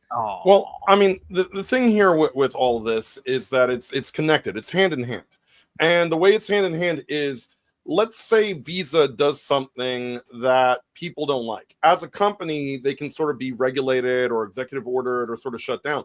But when a country does it, whether it be the UK or the EU as a whole or Brazil, then they go and they have this excuse, this crutch. Oh, well, we're just following Brazilian law. We're just following German law. We're just following UK laws. And this way, it gives them sort of this plausible deniability that, oh, no, we're not against speech. It's just that we have to comply with laws in all the countries that we do business in. Therefore, we have to censor you because we do business in that country. And so it's sort of a way to sort of, again, circumvent, the freedom of speech that primarily is in the United States, to circumvent, the will of the people, the will of the customers. They just say, oh, well, we're sorry. That they do the Comcast, we're sorry, from like South Park, rubbing their little pointy ends and going, oh, we're sorry, but there's nothing we can do. You see, we have to obey this bald ass guy who looks like Judge Doom from Roger Rabbit. Otherwise, he's going to put us in the dip. Can we? Well, let's get ours' perspective. And Helzo, could you try and bring up an image of this Brazilian judge? Oh yes, I will go for it, Arza, and I will assist with visual Voldemort aid. Well, we're talking about these two countries, England and Brazil, being in competition. They're not in competition. They're on the same side. You see, they're both trying to push the same globalist agenda. And the giant thorn on their side is that Americans, for the most part, still aren't willing to do it, especially not Elon Musk. We are a country of free thinkers who are fully willing to express our free thinking, and we are going to get in the way. They want to push their oppressive, extreme authoritarian regime, and that only works if everybody plays along or everybody is silenced. But when you have an entire social network, the entirety of Twitter, utterly against your little regime, you can't form, because one dissenting opinion in the public spectrum will destabilize the entire thing. When you're pushing nothing more than full, unabashed lies, it takes 1 ounce of truth to poison the entire well. Thank Why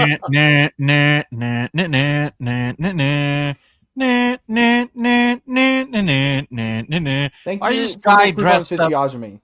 Why is this guy dressed up as Emperor Palpatine with a bald cap on? You realize if I just draw a line on his head, it's going to look like a dick? Yes. Oh dear.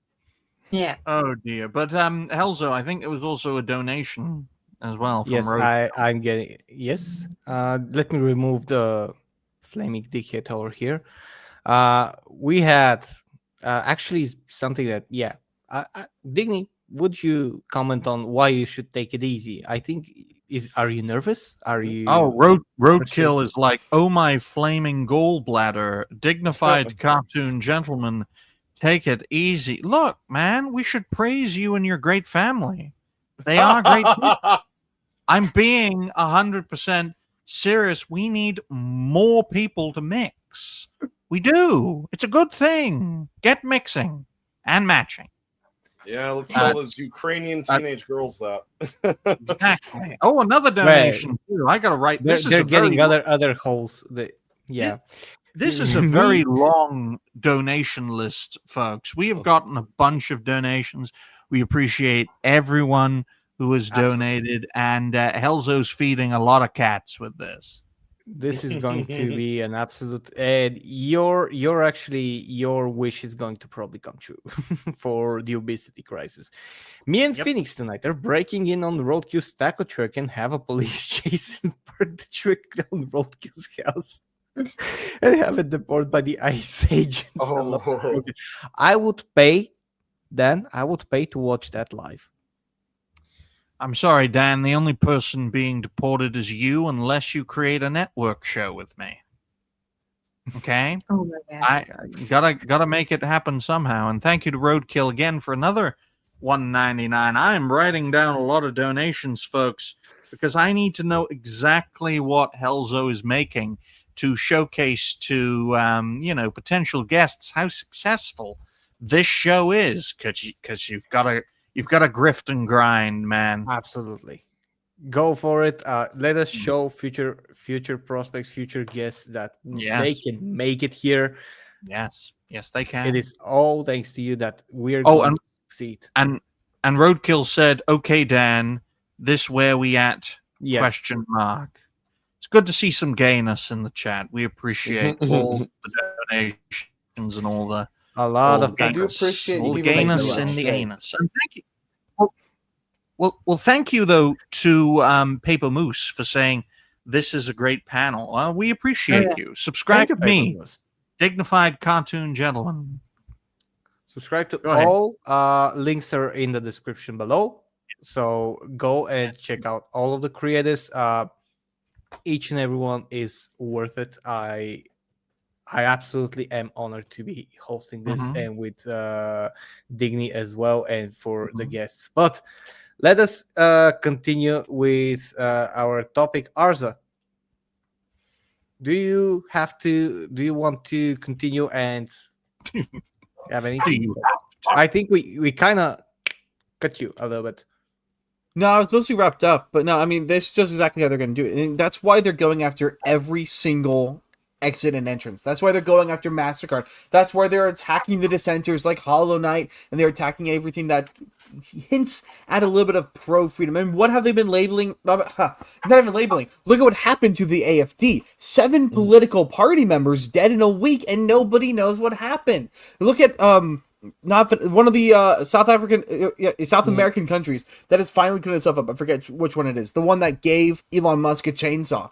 They've completely cleaned up, and he's been labeled as a far-right fascist, not basically just called a Nazi, because he's cleaned up his country. Look at everything in the United States where everyone is being called a Nazi or something terrible, all because they're going against the globalist agenda. And if you go against it, it takes one person to go against the globalist agenda for the entire thing to come crumbling down. And that's what they're afraid of. That's why they're silencing anyone else. That's why they wanted Harris in office, because if they had Harris in office, I guarantee exactly what's been going on with all these safety acts and all this censorship would have come home to roost. They would have been able to shut us up and fully just commit to that agenda. And unfortunately, that's why they didn't want this other orange man in office. I can't say the name because YouTube might get mad. Yeah, I'll tell you this, folks. I'll tell you this. As an ardent feminist myself, I think it is fantastic that the world is flying the red flag. Woohoo, globalism, algorithm, please like us now. See, that's how you don't get banned. You have to have this, James Lindsay-esque panel member who likes to suck penis, and that's perfectly fine. Who can balance out the clear bent on the panel. But go ahead, Helzo. I would like to actually turn to our lovely flaming lady and take her perspective on that. Oh, well, I'm just absolutely disgusted. I mean, I watched that news earlier that Smash covered and everything, and I'm like, who is this guy? Who does he think that he is? And all those things. I mean, I just can't even believe the nonsense, basically. Everything is completely out of all common sense. It's chaos. It's absolute degeneracy. Like, what is happening? I mean, our minds are not created to fathom such stupidity. This is too much by this point. That's how I reacted to that news. I just want this judge to be, to be fired or whatever, and go somewhere else and live your super miserable life because only a person that's very unhappy and evil inside can even try to push such a thing on the world. Yes, a lot of people used to say that the reason for stupidity and not being able to understand one another and all the bad things that happen between the world are the lack of information and lack of connectivity. Well, we have had global connectivity with the internet since I think even before 2005, and I think we can all safely say that's not it. We actually connected more than before. We are talking across 2 continents now, live, with a panel from probably even more continents. And I can safely assume that, while we here are critically thinking normal people, at least that's what I think we are, 99% of the people out there, especially on one certain side of the mind spectrum, I'm not going to say political because it goes way above politics, are not on that. And it's becoming very apparent that people like that judge are taking advantage of exactly the power that they shouldn't have. They should not have that power. They should not have the voice, the public voice that they have to say something like that. And the worst thing, they should not have people that listen to them on that note, because you can ramble. Well, that's why, Helzo, politicians shouldn't select the judiciary. Quite clearly, but the political issue is a surface level. This is much more of a mindset problem as well as a cultural problem. It's just clear that you have this tech billionaire taking on Voldemort if he was a Brazilian judge. Well, I will say this: both camps do like a lot of feces. I mean, Elon's with a lot of people from a certain country that doesn't use the toilet. But no, I was going to say, it just boils down to a very simple phrase that we've all heard for the majority of our lives, which is absolute power corrupts absolutely. Yes. Yeah, I don't have the moral ground to, to really actually have the power. And that is what is the conversation of many, many things and topics and superheroes and all of that. But if you have the virtues and the mindset, you can absolutely not be corrupted by power. It just depends. Well, I'd love to end this topic on a happy note. And I've actually found a nice little thing for us all to enjoy. Here it is, folks. Look at this lovely, lovely lady. She's very brave and very beautiful. She doesn't have any legs, but I won't hold that against her. Should I play it with sound? Oh, no. No, I'm not playing it with sound because it's YouTube. All right, then. You see this lovely lady? She's going to do a push-up challenge, folks. And there she is. She's very skilled at pushing up. And now to all the comments: removed. Oh no! Removed. Deleted. I wonder why. Oh, no. I do wonder why all those comments were needlessly deleted. I heard there was a 40% off sale at Victoria's Secret. Oh my goodness! Well, on that note, ladies and gentlemen, it's nice to put a bow on these things with a nice, funny topic. In that, I feel like she crawls on the floor like the head from Corpse Bride, using her just like this, and she just moves along the floor. No. Clearly, someone carries her and has a fun time. That's why all the comments were deleted or removed. Hey, now she needs accessibility mode for Wii Fit. I'll have you know. Exactly. Look, it's never gonna be them legs with her. Oh damn. But the fact that she's still in better shape than me is kind of putting me up. Clearly, ladies and gentlemen, Kada would not hit that lady. So on that note, well, he would, but not. What do you mean? Hit. That woman's the same height as Kada. Oh, Kada doesn't like being called Kada. My mentor told me so. Okay, the future plans. He's the same height as her. So 1 hour, 49 minutes, dead. So future plans. We'll start off with our special guest who's here. lovely 40k Empress. Tell all the fine folks and fellow creators where they can find you and what you'll be up to. Okay, guys. So first of all, of course, if you're interested in Warhammer 40k, that's my main channel, the 40k Empress. I'm doing some lore discussion videos there and future plans. Well, more streaming, more videos. I'm still catching up with handling 3 channels, so it's kind of difficult, but that's gonna happen eventually.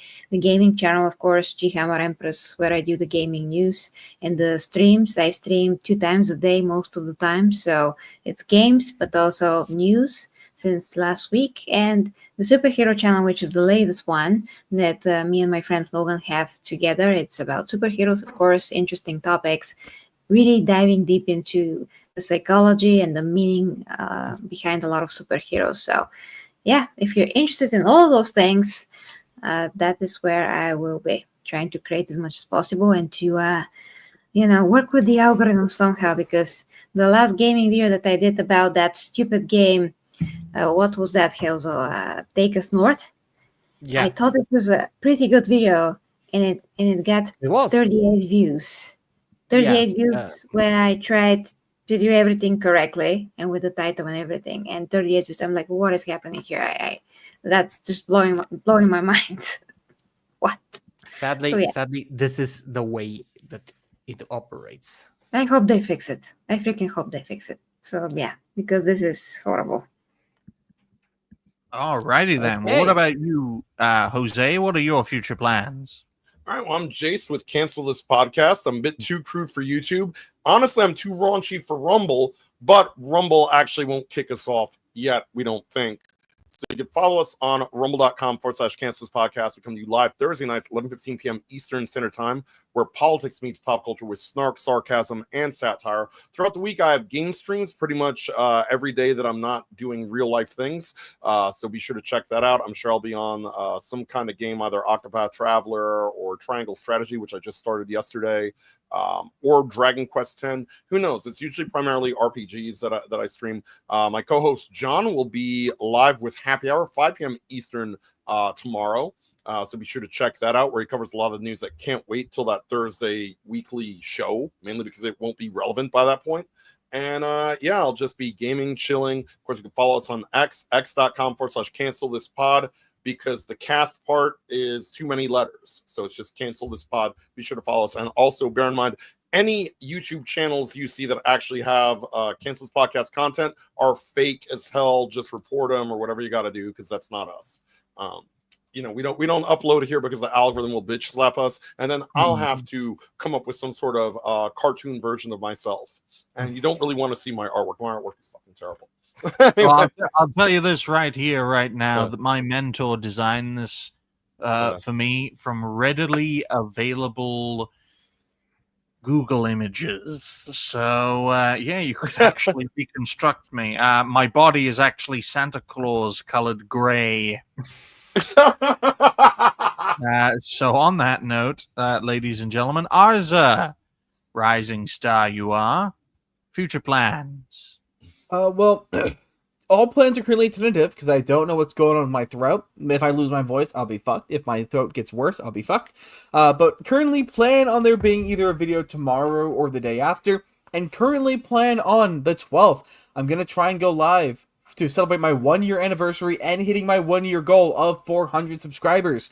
And if I do that, I'm going to watch my first few videos and react to them and see how bad they really were. Because I've done a lot of growing in that year, and I hate watching old things of mine because it's bad. Arsa, brother, did you really set Digny up to make throat jokes on you? Dude, if you've got something to help lubricate this throat, let me know. You see, Arza knows how to play the game, Jose. And thank you to Roadkill for another donation saying Dan eats grasshoppers. We appreciate you, Roadkill, a great supporter.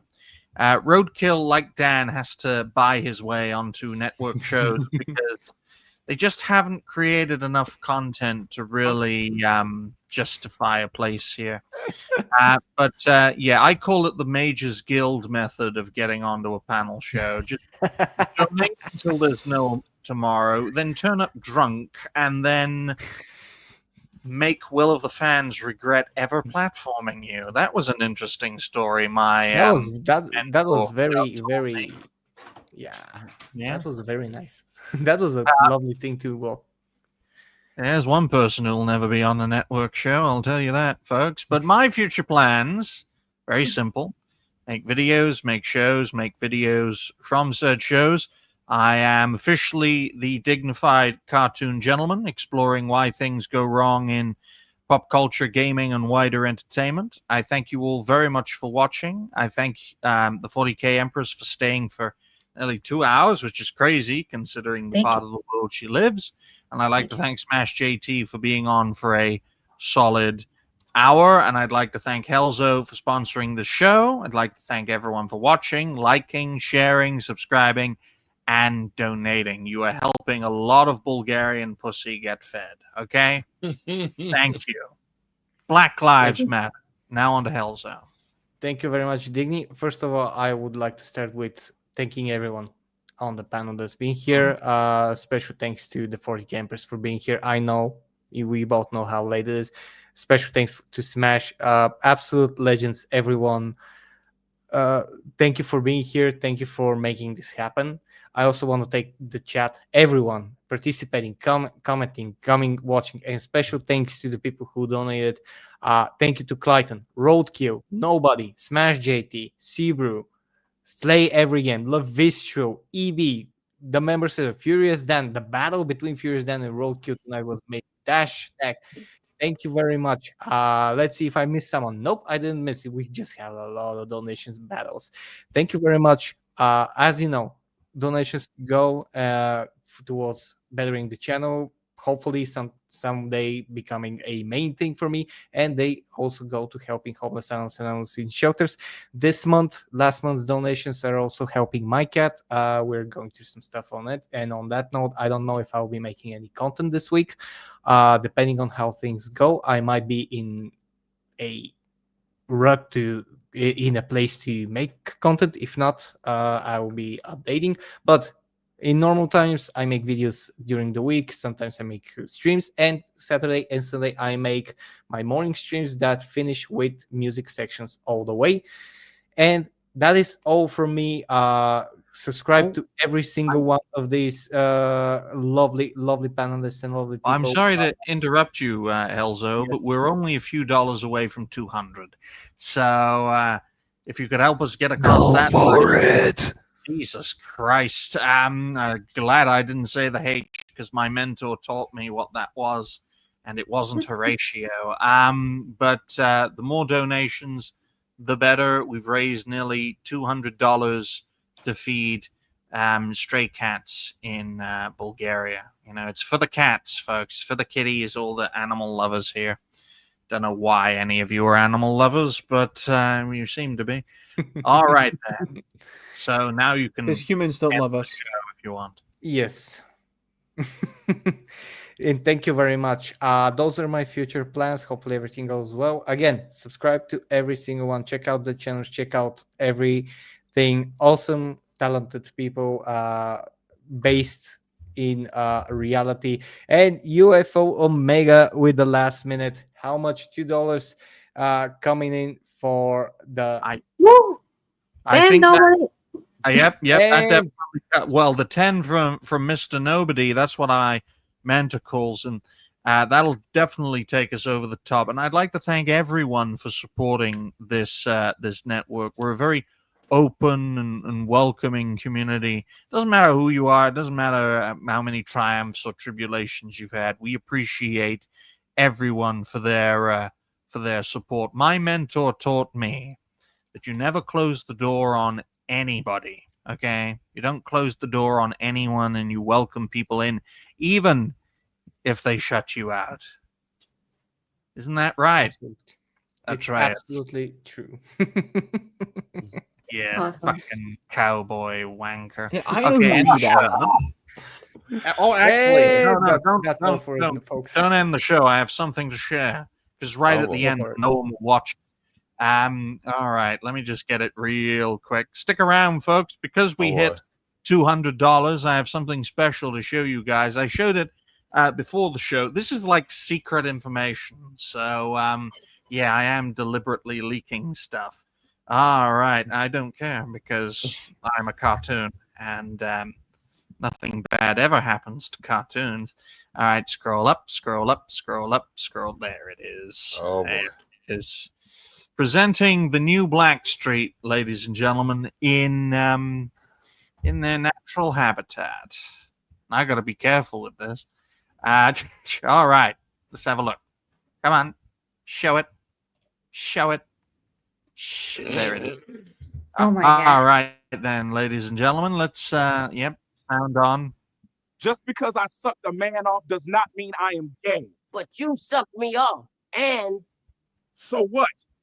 There you go. Let's play it again. Just because I sucked a man off does not mean I am gay. The one on the left is Atreus. The one on the right is Cater, but Cater is on like a stool, and you can't see it.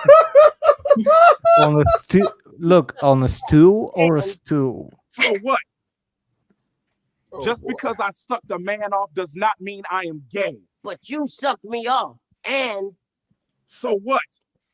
Oh, Okay, no. Dude, if you dress up as one of the village people, get roasted like one of the village people. I don't care how many times it takes me to come back from the dead. I'll always roast a guy who dresses up like they should be at the YMCA with ours. And folks, do remember, this show and every other such shows is for people who have a common sense, a sense of humor, and a backbone. Yeah. Nope. Oh my God, guys. Atlanta back alley. all right. This is a If Wendy's. if this is all the leakage we're gonna get tonight, I think everyone leaked. So one way or another. So on that note, I want to thank you once again. Thank you, everyone. Thank you, the chat. Thank you, the panelists. I hope to see you all soon. We're gonna have another show next Monday. Keep checking it, and we're gonna be back. We're not going anywhere. So on that note, thank you very much. And with a wave, I bid you, and we all bid you goodbye. Bye, guys. Bye for now. Bye.